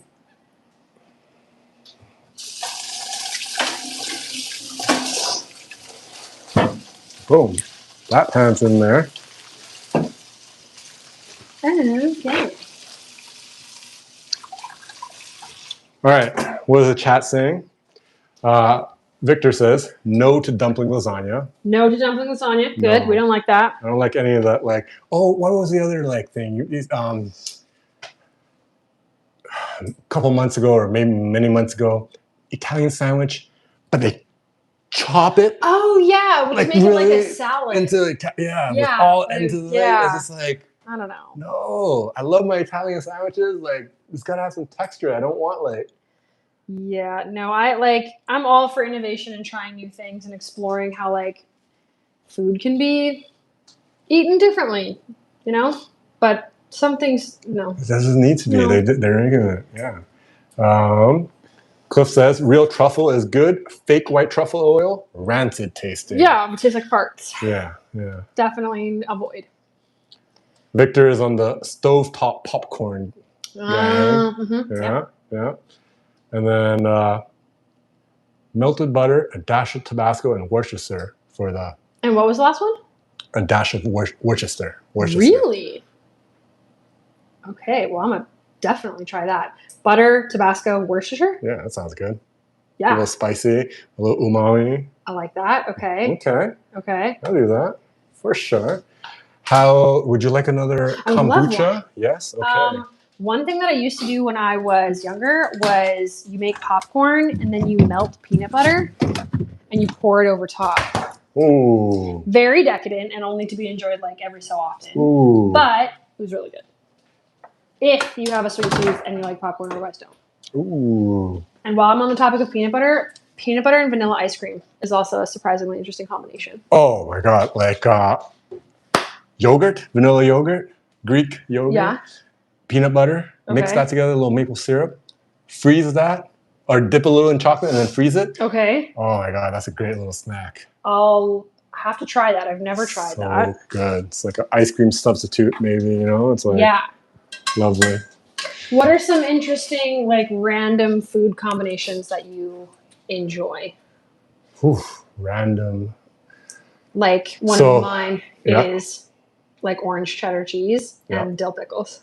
Ooh. It's weird, but it's so good. Like, if that's on a charcuterie board, like, I love cheddar cheese, and I love, like, I'll hit that for sure. And my cheeseburger, I gotta have that fake orange cheese, you know, but like it's pickles. It's that and extra pickles, like that flavor. It's like, so good. So like sometimes if I just eat a snack, it'll be pickles and orange cheddar. And it sounds crazy, but I like it. I love that.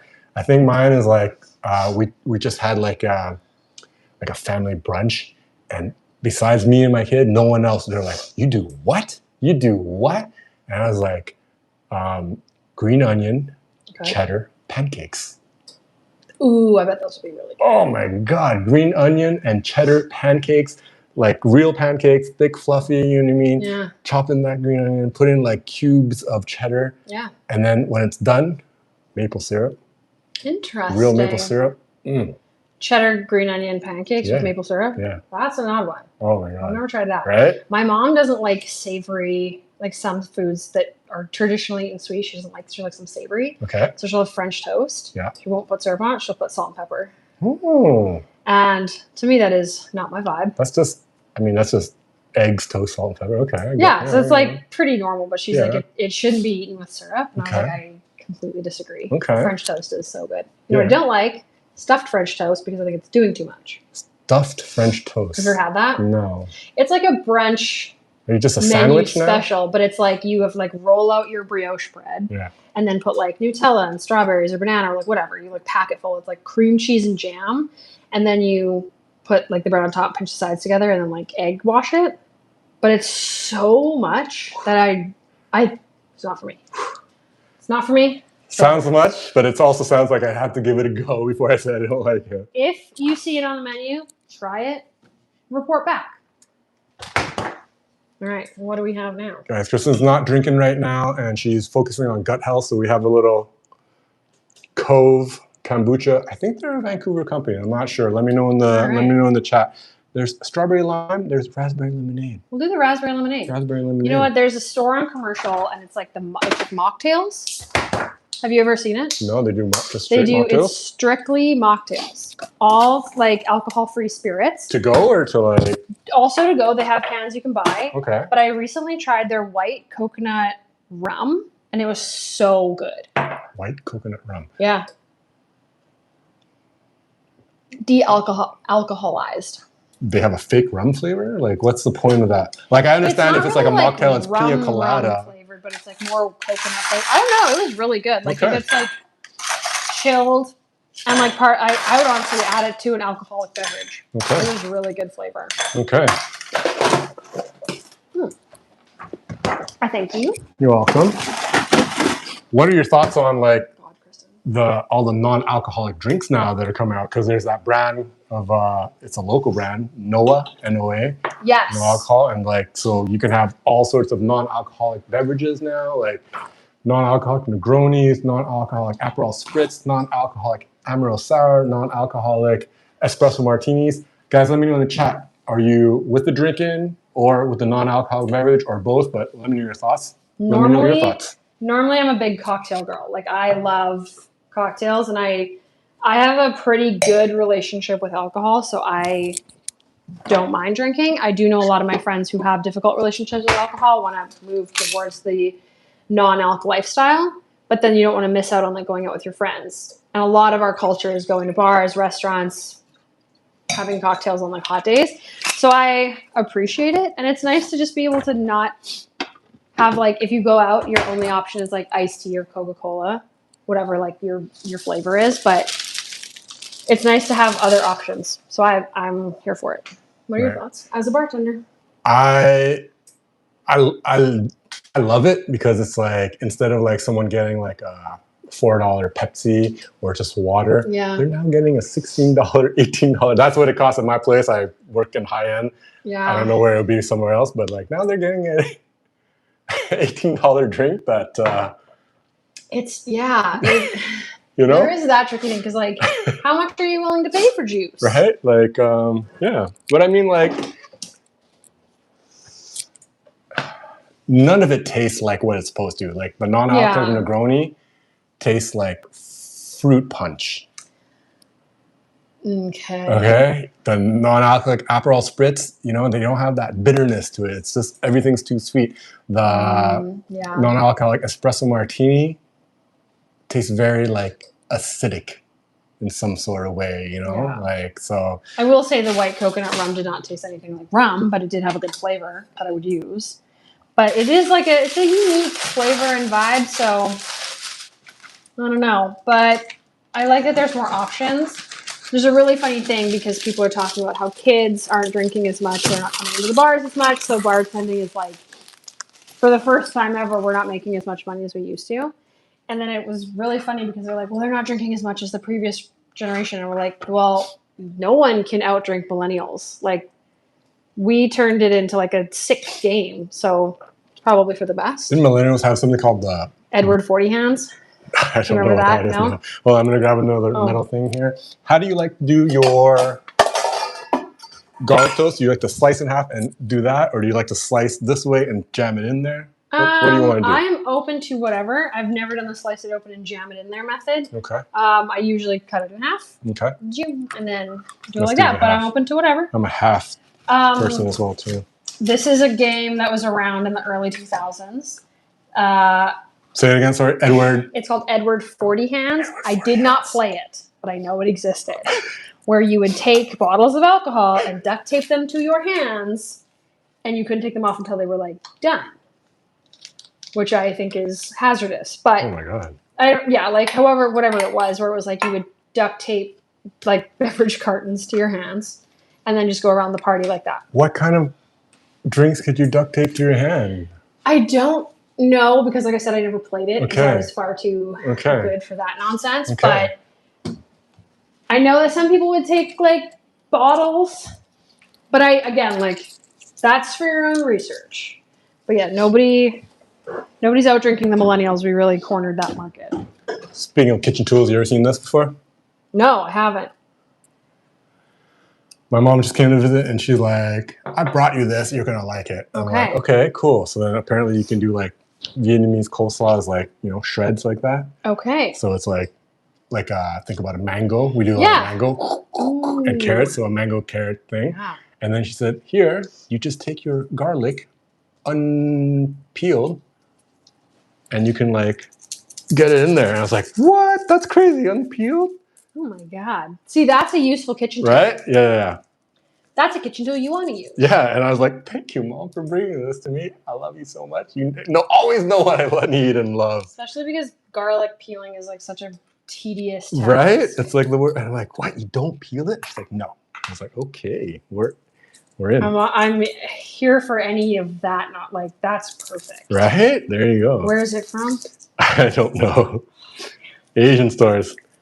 I'm on the hunt now. My Asian people in the chat, if you know where this tool is that I just showed you, please. Don't leave us in the dark here. Obviously need one. Okay. Yeah. We'll mix that up. It's beeping. It's looking good. Ooh. Okay. It's bubbling. All right, I'm going to bring that out. I'll put it right here. I'm going to show you guys what it looks like. We're going to put the bread in. We're going to let it rest. Okay. Definitely picked up a cheese and put it in my mouth. And it wasn't cheese, it was onion. Oh, there That you was go. unfortunate. Holy, should we bake this longer or no? It's all good, right? It's No, all I think it's proper. good. Like, it was all cooked before, so. Oh man. Wow. Holy. That looks really good. Okay, I'm gonna get you to mix that. Yes. Because I'm gonna move the camera and show everyone. Check this out. Okay. This just came out of the oven. Look at that. Smells good too. Smells amazing. Oh my god, you're gonna be eating this for days. Does your daughter like onions? Yes, caramelized onions, Perfect. loves it. Yeah. Well, she can have some too.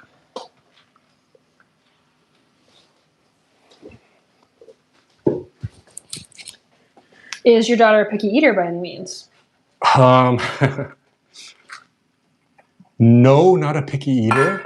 She'll try everything. She likes everything, but there's things that she doesn't like that is just like mind-blowing. Like, what child doesn't like that? What child of mine doesn't like that? I don't understand this at all. Yeah.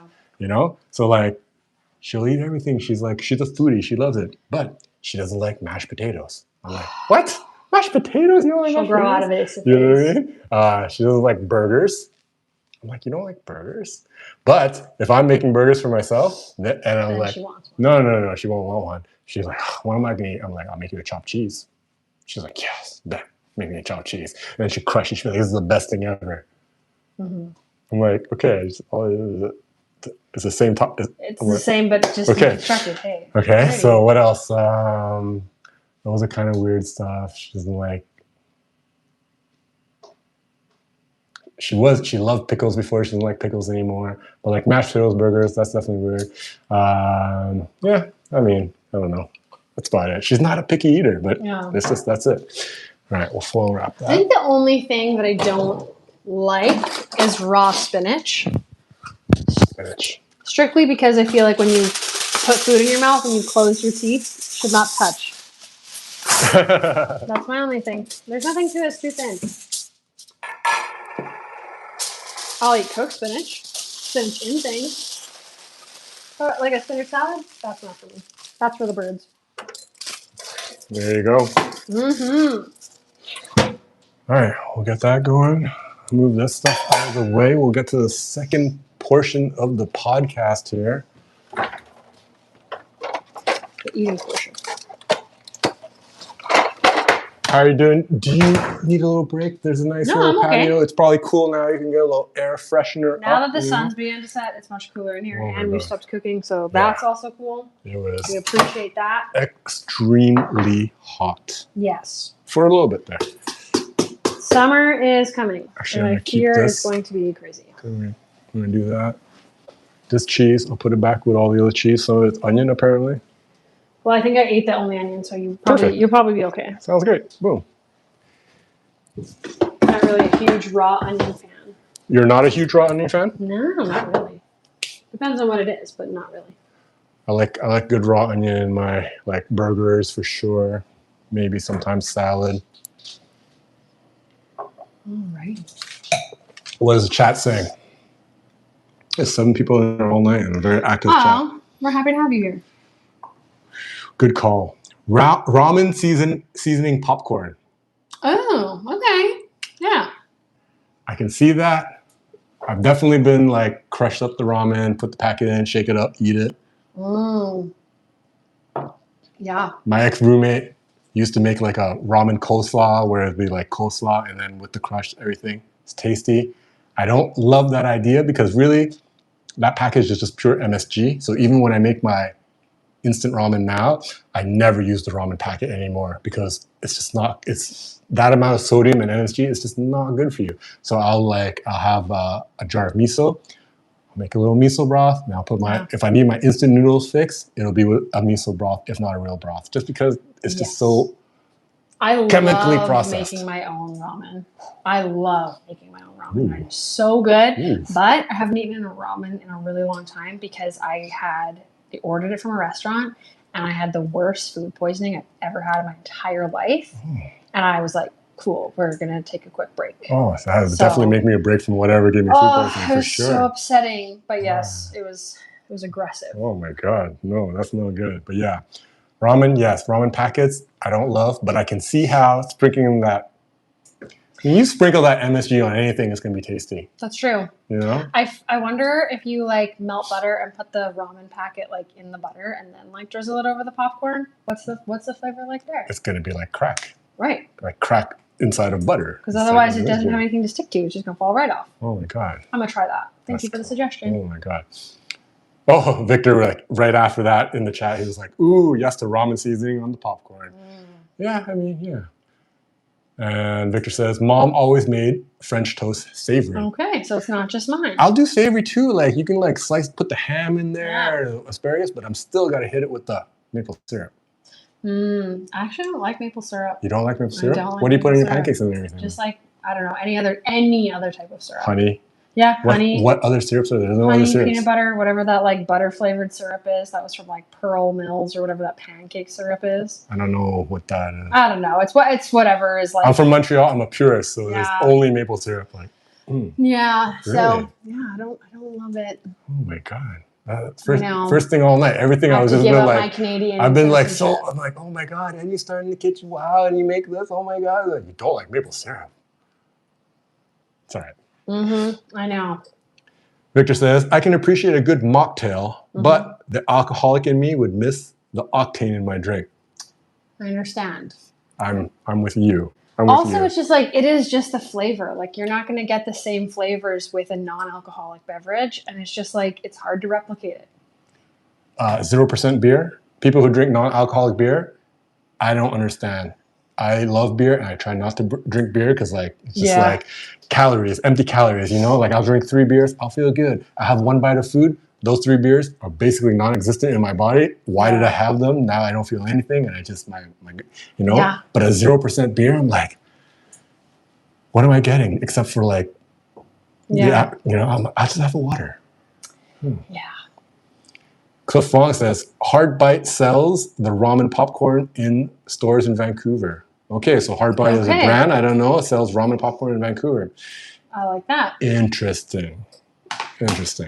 Alrighty. That's it. I'm going to get some plates to plate up. I guess you can order movie theater popcorn on Uber Eats. Yeah, definitely. And I would too, for sure. I would. Oh my God. Yeah. Not to disclose my location or anything, but maybe there's a movie theater close to my house that maybe sometimes I walk to and order some popcorn. I just walk in. I'm like, I'm just going to get some popcorn. They're like, yeah, no problem. And I order some popcorn. Maybe I walk home and it's still hot. And I just, There's a movie theater right next to my house.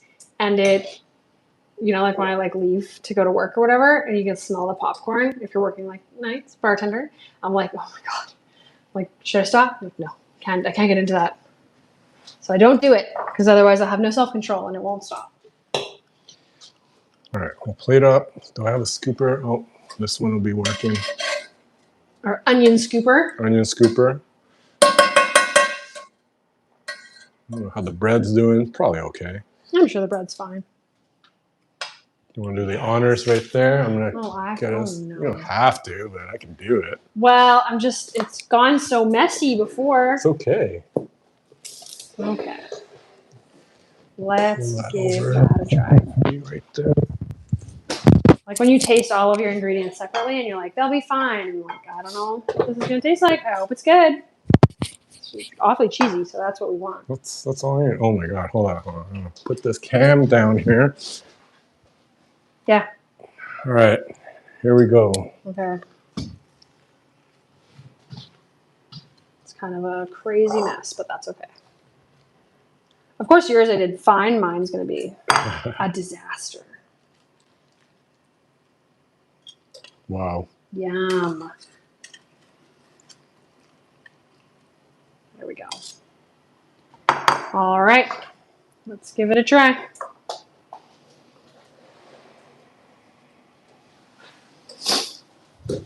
Ooh. Pull this out right here.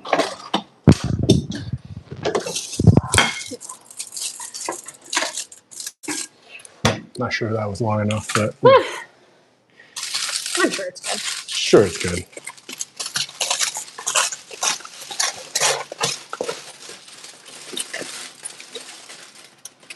It's melted. It's melted. Perfect. There you go. There you go. This knife was something. Oh, cutlery Right. before we get into it. Cutlery, right? Here? Yeah, exactly. Where the metal bowls were, there's a secret, another top latch. Oh, I see. Okay.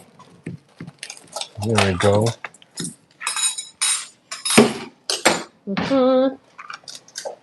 Garlic toast, garlic toast. Yum. Thank you. Leave that there. Boom. Okay. Yeah. All right. Alrighty. Let's, Restaurant Secrets to Life podcast. My guest today, Kristen. yeah, thank you for having me. Oh my God, my pleasure. Let's get in here.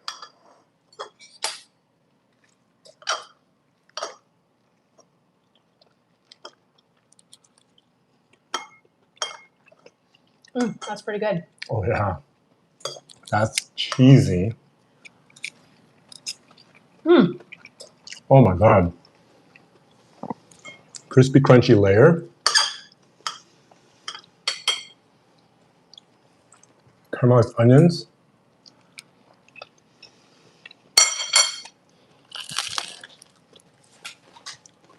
Perfectly seasoned. Thank you. That is amazing. Whoa.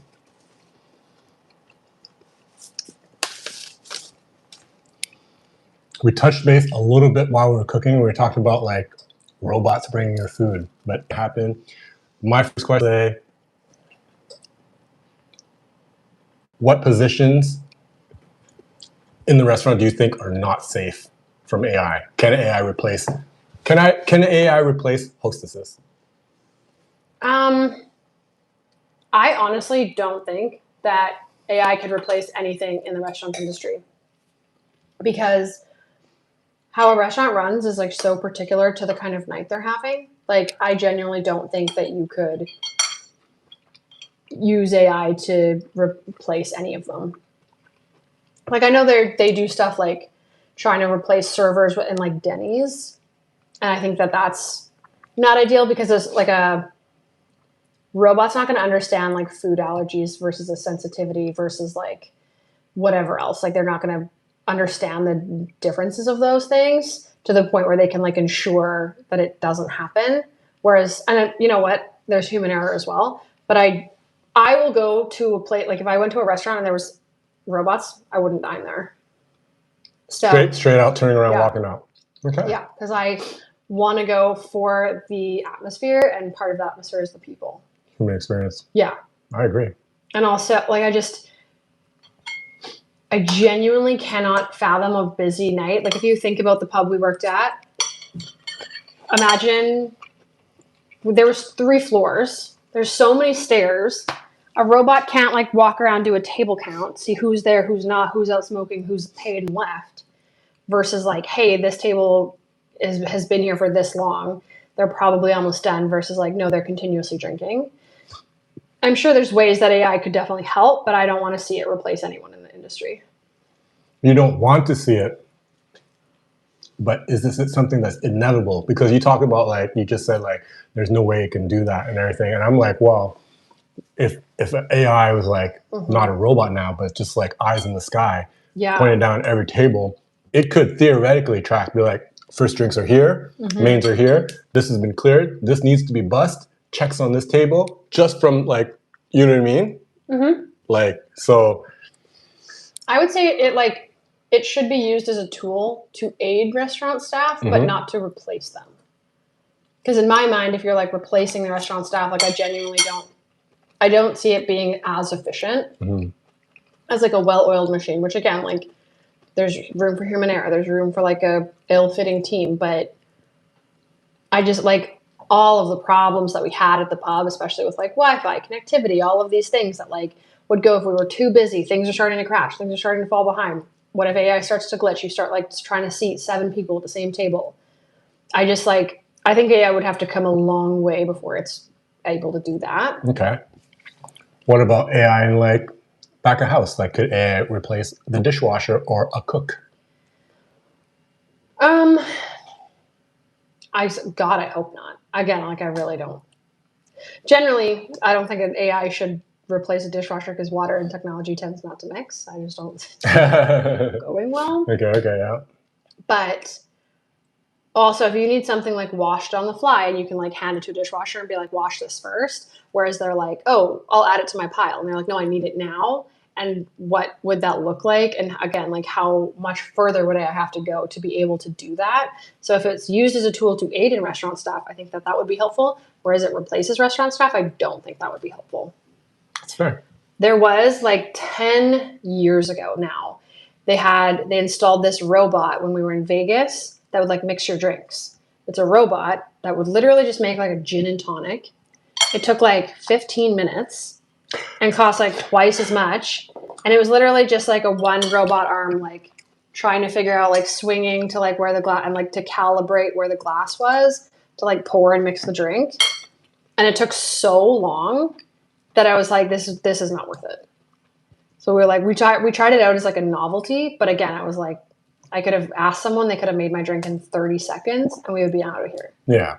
So for sure there's aspects of like, you know what I mean? Like yeah. Even my like other industry, which is like video production, like AI come in, like the AI editing is not where it needs to be where I can even use it reliably or be worried that it's going to replace me.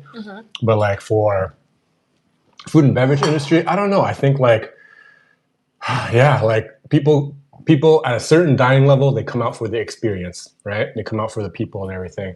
But there are levels to it that like it might be able to replace, and you can put it down. It's going to catch you for sure. Yeah, like didn't want to just be chewing into the microphone. No, it's all good. Annoying. Like hostessing, you know, might be able to be replaced, and I don't know, certain levels of cooking. If it's like just assembling, like, you know, Cactus Club.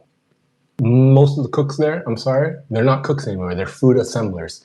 You open a drawer, there's a prepackaged like pack of like peppers and onions so that you keep your weight and portion exactly the same. You go one bag of this, one bag of this, one bag of the chicken, the bag of pasta into that, and then you put it together. So right there, that style of cooking, or sorry, I just sold you out Cactus Club, but whatever.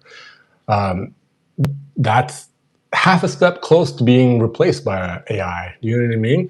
But like obviously other restaurants where it's just like you're making the ingredients and you're accounting for, oh, is my veg seasonal right now? Is it sweet enough? Do I need to add more salt, less salt? No, it can't replace like real chefs. So it's there, but it's not there. Those bags isn't the freshest, or like maybe it's gone bad, and you have to be like, oh, like use your discernment, right, and get rid of that. Yeah. Versus AI is not going to be able to differentiate that. And again, just like with things like sensitivities versus food allergies, if you're like, well, I can handle some cross contamination, but I can't handle this. Well, they're like, well, it'll either, I fear it could just make things much more complicated, if that makes sense. I don't know if I'm articulating that right, but like, I just feel like that would be a nightmare to try to deal with. Do you use AI like in your life right now? Like, do you use it? Are you for it, or are you absolutely against AI? I'm not totally against it. I do think it is a tool that has a place there. I find it super fascinating that they're using AI to sequence genes, work in medicine, like discover vaccines, like all of these things that are like pushing forward things that really need attention. But I also work in film, and I want AI nowhere near film. Because again, like I genuinely, like, I don't want art that's made by not a human. Like, I don't want to see videos made by AI. I don't want to hear music made by AI. I don't want, like, I don't care. I don't want it.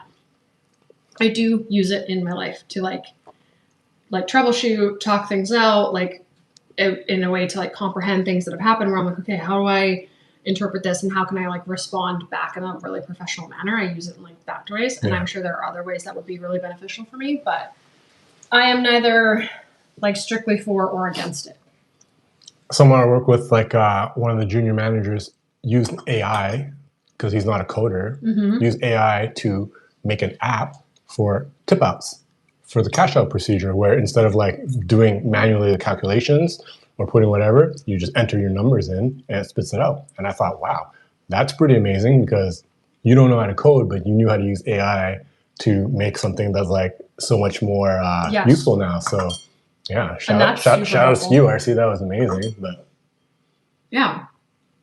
And I think it can be super helpful for stuff like that. Like it definitely has a place. It's a tool. It just depends on how you use it. I will say that I think it was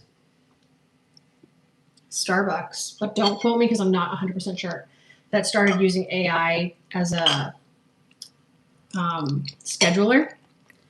And it like couldn't comprehend that different days have like busier times at different times. So they like were severely understaffed on a weekend because they're like, oh, the daytimes don't like show that it's busy. However, it glitched and they had like one person running a Saturday morning and just got absolutely slaughtered. Can't remember what like chain restaurant it was that did that, but it was like an egregious sin. in AI's defense, there like are managers that can't even do scheduling right now that like would do the same error, and you're just like, what? Come on now. Yeah, in its defense, like it's in its infancy, really, and I'm sure it can be improved.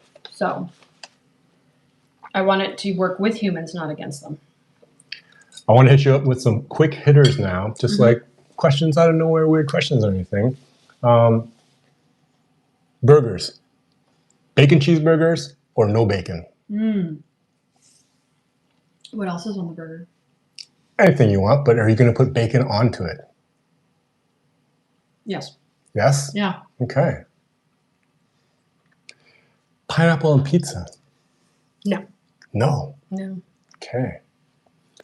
Not a sweet person on my pizza. I don't want that. I also don't want barbecue chicken on my pizza either. Barbecue chicken, yeah. I had that the first time it got invented. I was like, oh, okay, yeah, cool. Never again. Yeah. Cream cheese on sushi? No. Absolutely not. That's my like diehard. I don't want to have any cream cheese on sushi. It doesn't belong there. I am a cream cheese lover in my sushi. Oh my god. Just one roll though. I want a crispy yam tempura. I want some cream cheese in there. Boom. I'm like, oh, this is heaven. Shout out to, I'm not sure if I'm pronouncing it correctly, but Kakai Sushi on Commercial Broadway. Okay. Oh my god. Incredible sushi. So good. Highly underrated. They've only been there for like a couple of years. Kakai and Commercial. Okay. Commercial Broadway. Right beside the Rio. So good. Ooh. Okay. My favorite place. Martinis. Dirty, wet, dry. How do you like it? I don't like them, but if I were to like them, it'd be dirty. Because I like pickles. Why don't you like martinis? I don't know. Just straight booze? Because it's straight booze? No, I don't like love the flavor combination. Maybe it's the vermouth. I'm not like a huge vermouth I also fan. did not like martinis, but I started having them wet. I was like, oh, I can use paddle. I can drink this. Okay. I'll give it another try. I think a dirty wet martini is good. So. Shots. Yay, nay. Yay to shots, but I can no longer do tequila shots. Okay. I love drinking tequila, but I do not do tequila shots. Sip the tequila, yeah. Shoot something else. That's right. Jameson. Because again, a pickleback. There's a theme. I feel like everyone in the industry, food and beverage industry, loves Jamesons. I'm not a pickleback type of guy. Just give me the straight shot. Fair enough. It depends how I want it. Okay. We asked about this while we were cooking, but truffles, Love truffles. You're into it. It's not a fad. It's not over. Put it on everything. Yeah. Throw it on there. Throw it in there. Truffle cheeseburger. Truffle mac and cheese. Truffle mac and cheese, sure. Truffle cheeseburger, I feel like is a bit much. Yeah. Truffle scrambled eggs. God, please no. Truffle French toast. No. Vanilla truffle French toast. Vanilla truffle chicken. Phones during dinner. No. Definitely not, right? No. No. I'm on my phone all the time. Like for work, I'm on my phone like all day long. And I want just like a moment where we can just like sit and chill and like be together and like have a conversation. Because it's so annoying trying to talk to someone who's like on their phone all the time. Oh my God. Like, no. I find like the eating, the breaking bread, like sacred rituals. Exactly. You know, it's just like, no, you can't like mind somewhere else, like forget, like, no. One of the few like rituals that you do with like your friends that can be like, that should be disconnected. You should just be like able to sit and enjoy your meal and like focus on what you're eating and the people around you and do that. Like otherwise you're at an event, you're doing something. Oh, I'm on my phone. I'm going to check my phone, whatever. But especially with people taking pictures. I don't know if you have friends that are like big Instagram picture takers. I have like, my friends take like 1,000 photos. So a meal, No phones. No phones. There you go. Sweet potato fries or regular fries? Regular fries if they're skinny. Like shoestring or like just skinny? Just skinny. They don't have to be shoestring, though those are my favorite. But Okay. if they're like too chunky and too like potato-y, Yeah. that's like No, nah. like a steak fry? Yeah, no. That's not a fry anymore. It's a potato. Yeah. Or a wedge fry? It's too much potato. It's too much potato. Yeah, for sure. Most underrated cuisine in your mind that like people don't eat enough of this. It's underrated. Ooh. Go out and have some of this food. It's so good. Like, why are you not doing it? By the way, this mac and cheese is amazing. And when you get a big chunk of onion, the French onion part of it comes out. It's so good. I would have to say, in my mind, like I know it's kind of tricky because in Vancouver you have like such a mix of everyone. We have such a high Asian culture here that there's so many Asian restaurants. But I feel like, as we talked about earlier with like the handmade broth and all of those things, people should be eating more of that because it's like less processed, it's got more nutrients, and it's just better for your gut. And I think more people should be eating like that. Like we're very carb heavy in this country, and you eat like a ton of stuff that has like no fiber. You know? Yeah. You were talking to me about lunch lady and everything, and we're talking about price and everything. Do you find the lunch lady prices high or average or where they should be? I genuinely don't remember where the prices sit, but the food is so good that I don't care how much it costs. Whatever it is, it's on point because it's worth it for the flavor. It's so good. Like everything that I had there was so good. Like the drinks, incredible. The food, incredible. Like it's definitely, if you haven't tried it in Vancouver, you need to. Again, it's on Commercial Drive. Definitely source that out. But yeah, I'm going to pay for it. I'm paying for it either way. I have not been. I need to go. Yes. That's it. Okay. Yeah, because like I do like food reviews as well too. And I did a food review on a banh mi that was like $15. And the community just lost their mind. Mm-hmm. This is outrageous. You can't pay this much. A banh mi should be $8, $9, this and that. And I'm like, but you're going to pay a Subway sandwich $15. You're going to go to La Grotto del Formaggio and spend $17, $18 on sandwich. And it's just like cold cuts that you can get at like Safeway, Save-On, like but like a banh mi, it's like you're making all that pate, butter, bread, everything. It's just like, whoa, like. As a banh mi, like would be traditional like street food vibes, or is it like what is its?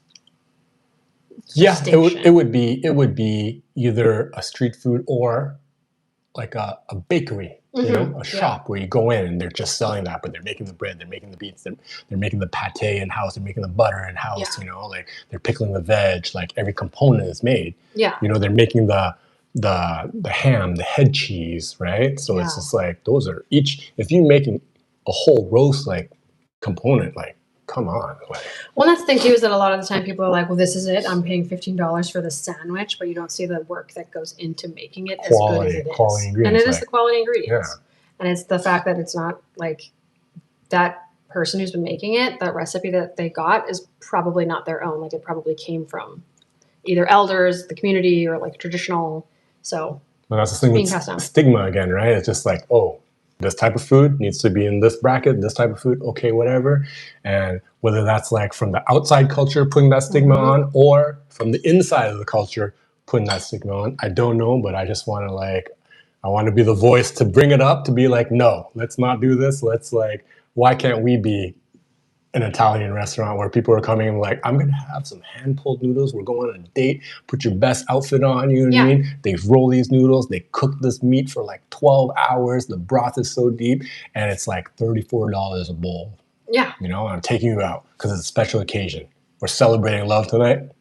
Why not? Why not? That's what I'm saying.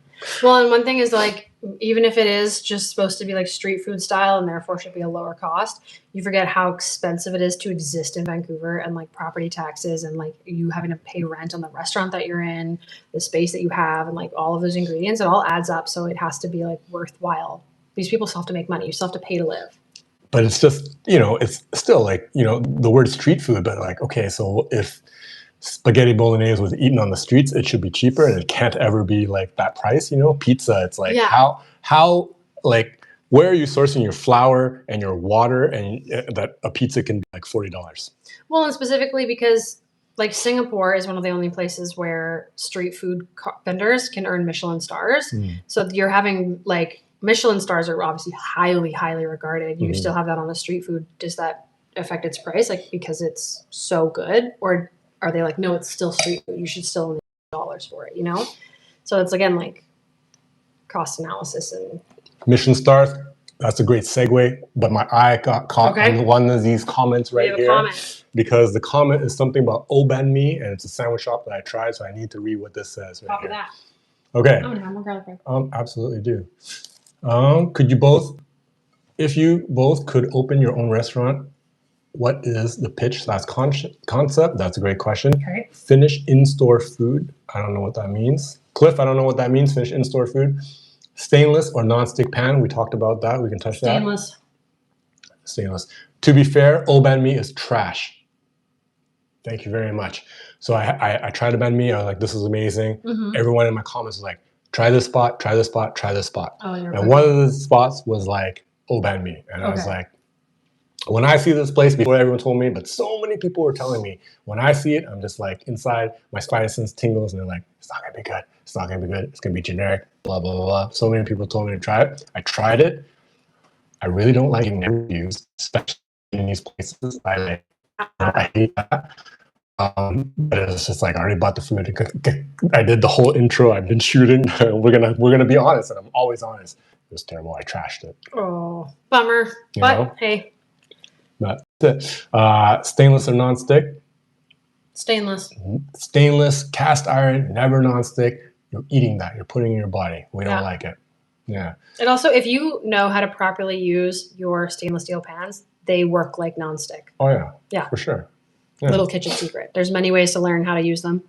I recommend you use them properly. Okay, we're going to get back to this, but we were talking about Michelin stars and everything. And my question is, what is your thought on all the Michelin ratings in the sea now? Because what do you have? You got Michelin stars, you got Michelin recommended, you got Michelin bibs, you got Michelin dusted, Michelin touched, Michelin winked. Like there's so like, are they hyped? Do you like it? What are all the Michelins? Have you been? What are your experiences?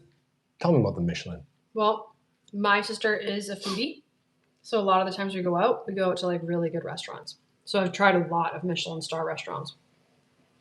Ask for Luigi in Vancouver. Great. So good. Pasta. Yeah. Okay. Pasta. Yeah. Little place in Railtown. Yeah. It's like in a tiny house, but really worthwhile. Michelin star, I believe. Lunch lady, Michelin recommended. Also incredible food. I know how much effort it takes to get a Michelin star, so I think if you have one, you totally deserve it. Okay. Because the littlest thing can stop you from getting a Michelin star. And as a server, knowing if you have like a bad day, you are the reason that your restaurant doesn't earn one. Oof, pressure. Yeah. And like, again, you work so hard, you try to do all of these things. And if you like, oops, I dropped this on the floor in front of this person. Oh, that cost you. Yeah. Like it doesn't, that's just an example because the list is crazy, but it's a very unique rating system started by guys who make tires. Yeah. So. Yeah, that makes me not like it even more. Like too pretentious. I don't like it too pretentious. When it gets away from the food, it's too much for me. Food is good though. We'll go back to these questions because Cliff is throwing some heater questions on there. Cliff, I appreciate you, my man. Thank you so much. Let's go into this one. If you both could open your own restaurant, what is the pitch / concept? Great question. Thank you, Cliff. You go first. Me? I've always thought about how like Vietnamese food always gets gentrified. So why can't I be the one that gentrifies it and everything? So I would like a banh mi shop, but you know, where you have the classic banh mi, and then instead of all the other flavors of banh mi, like beef satay, lemongrass chicken, this and that, like let's get rid of all that and let's like do some really funky ones, like braised braised short rib pho, or bumba, which is our other beef soup, like dip, Okay. something like that. Or let's get all the other flavors that we have in meals and make them in sandwich form, So like why can't it be like a spring roll style where it's like crispy, crunchy inside of bread. So you're getting double crunch, but then you're getting also the fresh veg and everything. So when you're biting through the bread, you get a crunch for like veg, acidic, and then you get the roll and everything. So like something like that I've thought about for quick takeout. Beyond that, I don't know. Yeah. Well, I don't know what I would open. I think I would open like a breakfast place because brunch is huge in Vancouver. We got a massive brunch culture. And I used to work at this brunch place and it was so good and it was so packed. And it like the owner was like, I can't do this. My focus is too split. I have like other restaurants I need to focus on. So we closed it. And it was such a good idea. It was like this like 70s style, like cafe vibe, but it was packed in there. And I'd probably do something like that where it was like dark, moody, but served breakfast food. And it was a great place to work. It was called Daybreakers, also on commercial. Daybreakers. Yeah. Cool.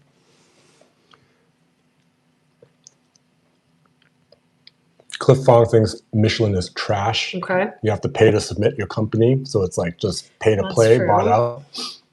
It's not easy, but pay to play is garbage. Yeah, I can see that too. I'm like, how do you get on there? Why is there so many in the thing? Yeah. Michelin wings.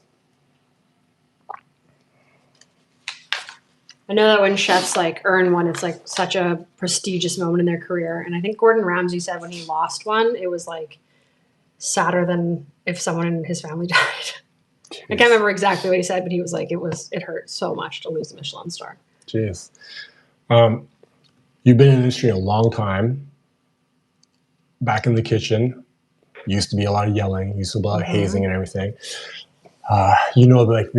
You've spoken about having friends like drinking and then not drinking because they abuse and everything. Mental health in the industry, like, what do you wish to see for should mental health be a part of the health benefits that everybody gets or has access to, especially and you've also said of all the jobs you worked, the one that stresses you most and you get nightmare is this one.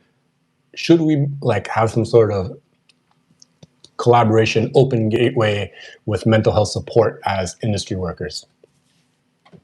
I think yes. I mean, the industry has changed so much from where I started that I don't even know if I would recognize it anymore. I don't know what's being done about this. I'm going to go ahead and say probably nothing. But even the culture has changed from the bullying, the sexual harassment, all of that stuff where it was just commonplace. And they're like, well, just get over it. If you have ever read Anthony Bourdain's Kitchen Confidential, it'll give you a decent idea. But the workload is so intense and there's no breaks and you're just expected to work through it, just push through it. And you get so burnt out. It's so hard on your body.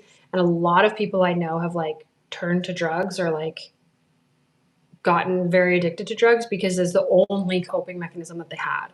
So I think that mental health in the restaurant industry needs to be explored, talked about, understood a little bit more. And a lot of people don't because they simply can't afford it. It's not a job that gives benefits. So it's not an option for everybody, but it needs to be. I don't think there's a single person that I worked with in the kitchen that still works in the kitchen. Everyone else has left the industry entirely. Yeah. No, it's definitely 100%. Support is needed, education is needed, and to make it a more sustainable lifestyle. Well, and so often, if you get slammed, you have say you're working an 8-hour shift and you have the end of the lunch rush and the beginning of the dinner rush, and you don't really get a time to take a break, especially if you need to go to the washroom, you need to have a bite to eat, you need to have some water, that doesn't happen. And there's been times when I get home and I have to drink 2 liters of water. Oh my God, yeah. So dead. One time I was so slammed at work because again, they were completely understaffed. They had no idea that it was there's an event in the city and we were more packed on like this Tuesday night than we were on a Saturday. There's 2 people working, the bartender and myself. And it was so stressful, and I just ran nonstop for like 6 to 8 hours. And I just got home and I just cried. And I was like, we were denying like bottle service. We stopped making certain drinks because we just did not have the manpower to do so. And I literally just like got home and I was like, that was the worst shift I've ever had. And I just like sat down and like cried. And I was like, yep, okay. Back at it tomorrow. That checks. I want to know your biggest secret of what you would never order in a restaurant that you're like, no, I'm staying away from this. This is like, do not stay for your sanity, love, health, everything. This is one item I never get. It's a trap for your bankroll, something like that, you know? Ooh, that's tough, especially working in the industry. And I can like I see how much it costs for us to bring it in. I know somebody mentioned earlier the Gordon and Cisco food. Yeah. Well, they're like our restaurant supply store. They're like a giant grocery store that we order from. So all of everything comes from there. We still make and prep it, but I see how much it costs to bring that item in, and I see how much you're charging when it goes out on the plate, like gyoza. I love gyoza. Yeah. But I know that the entire box costs $7 and you're charging like $9 a plate. Or more, because this is Vancouver. But I know how much it costs. So, and I know it comes out of a bag. That's why you're going to those chains or like other little restaurants that are not dumpling places, and you're paying top dollars for them. But when you go to a real Asian place where like the grandmas are back there hand folding it, and maybe it's like a couple dollars more, you lose your mind. Even if it's on par with like a Cactus Club price or anything, if you go to an Asian place and they're making them for real and the price is on par with a Cactus Club place, you would lose your mind. People lose their mind. But that's the difference. One is coming out of a bag. Like she said, the whole bag costs what you're paying for the plate. And the other one is like, there's 3 little grandmas back there, hand folding them. Oh, yeah. Love it. Any of those like appetizers that you get that are like the same across the board from any restaurant, no matter where you go, especially in a chain, they're coming out of a bag and you are like tripling the restaurant's profits. I'm never ordering sushi at a Cactus Club or an Earl's. I only order sushi from a sushi place. Why? I don't trust it. It's not your business. Yeah. It's not for you. We got too much things going on and everything. Yeah, I don't know. Like, who's in the back there rolling it? I've definitely ordered sushi from Cactus Club though. Like their little things. Oh, I mean, like, I'm not saying it's not good. It's just like technically executed really well, but like I understand what you're saying. I feel bad too and everything. Like if I'm going for a full sushi meal, then yeah, I'm trying to like get it from a real sushi spot. But are they making it themselves in a Cactus Club or an Earl's? Because I'm like, it's gotta be one of those things. Because it's not like you know how to roll sushi or cut sushi. There's a real art to it. Yeah. So that's nothing I want to know about, but I'm not ordering it. Iden is a perfect example, has Michelin, worse food than a lot of other places. What's this place? Iden. I don't know where that is. I don't know what that is, but I'm gonna look it up. Yeah. Iden. And then Yummy Dumpling in Richmond, $9.99 for handmade in front of you dumplings, 12 that are huge. My favorite is at Crystal Mall. There's like amazing dumplings there, and they're like seriously $9 or something, and like they're the best dumplings you're ever gonna have. Ooh. Yeah, I'm into that. What is that like very famous dumpling chain? Is it DTF? Yes. Yeah. I went there. It was pretty good. Really? Yeah. I did not go to that one in Vancouver, but when I was like visiting California, this like family that we're friends with, like whatever, Caucasian, they're like, we're gonna bring you here. It's gonna be the best thing and everything. I was like, cool, let's go. You know, thank you so much. Introducing me to this chain. We go, and they're like, okay, this is how you eat these dumplings. I'm like, oh my gosh, you know, it's great. And it's very basic. And it was like very expensive. And I get what they're doing, and kudos to them for getting that bag, I guess, you know what I mean? But there's just better, smaller mom and pop places that are gonna make those dumplings better, especially in this city. Like, why go there when, like, you know, 2 kilometers outside of the city, there's a place called Lin Chinese Food. I just did a review on them. best dumplings you're going to get. You can go to Crystal Mall in Burnaby. You're going to get amazing dumplings for so cheap. I see, that's me again. I'm like, they're so cheap. Like, they're worth what you pay for. They're like $9, but like even if they were $12, I'd pay for it. If they were $15, you'd still be getting your money's worth. Yeah. But like, yeah. So that's that. Yeah, I don't know. I've only been there once. I thought it was good, and they had the chocolate dumplings, which the chocolate dumplings were fire. I've never had that before. You know what I mean? But like, they're fire for sure. Let's go. They were good. They were good. Oh, okay. Oh, I know this place, man. So he's talking about Iden. It's on Cambie and 12th, and it claims to be the best Peking duck in the city. A Michelin-starred Peking duck. Have you ever had Peking duck? So I have, not for like a long time. so like Peking duck is very unique and everything. I've seen it. Like, yeah, okay. Yeah. Michelin-star for that. Like, I don't know. Yeah, I mean, I would have to see if it was worth it or not. But have you ever been to June? I have not been. Ravioli and like stuff like that. I got that all hype. The best thing I've ever eaten in my entire life was the scallops. Really? They had these scallops in the scallop shell. Okay. And they were so good. If you overcook scallops, they taste like pink erasers, but this place did it so good. I cannot rave about it enough. They were so good. Okay. Lunch Lady, June. 2 places that I have not been that I really got to go now. Yeah. You know what? Restaurant Secrets, the live podcast. This is episode 4. I got to thank Kristen, my guest for today. This was amazing. I did not know that you were like a pro chef and everything. This turned out fantastic. Thank you for being a guest. I appreciate it. Yeah, thank you so much for having me. It was so much fun. It was so much fun. Any last words to the people watching? No. Well, go out, eat good food. Go out, eat good food. And don't be afraid to cook. It's not that hard. There you go. It's scary, but it's not that hard. Great words to live by. Everybody that was in the chat today, thank you so much. I appreciate you guys. Don't forget to hype this video after you leave so that it gets a little boost so other people can watch it too. I love and appreciate the support. Thank you for the technical support as well too. And I'll catch you guys all next time. Yum. All right. Excellent.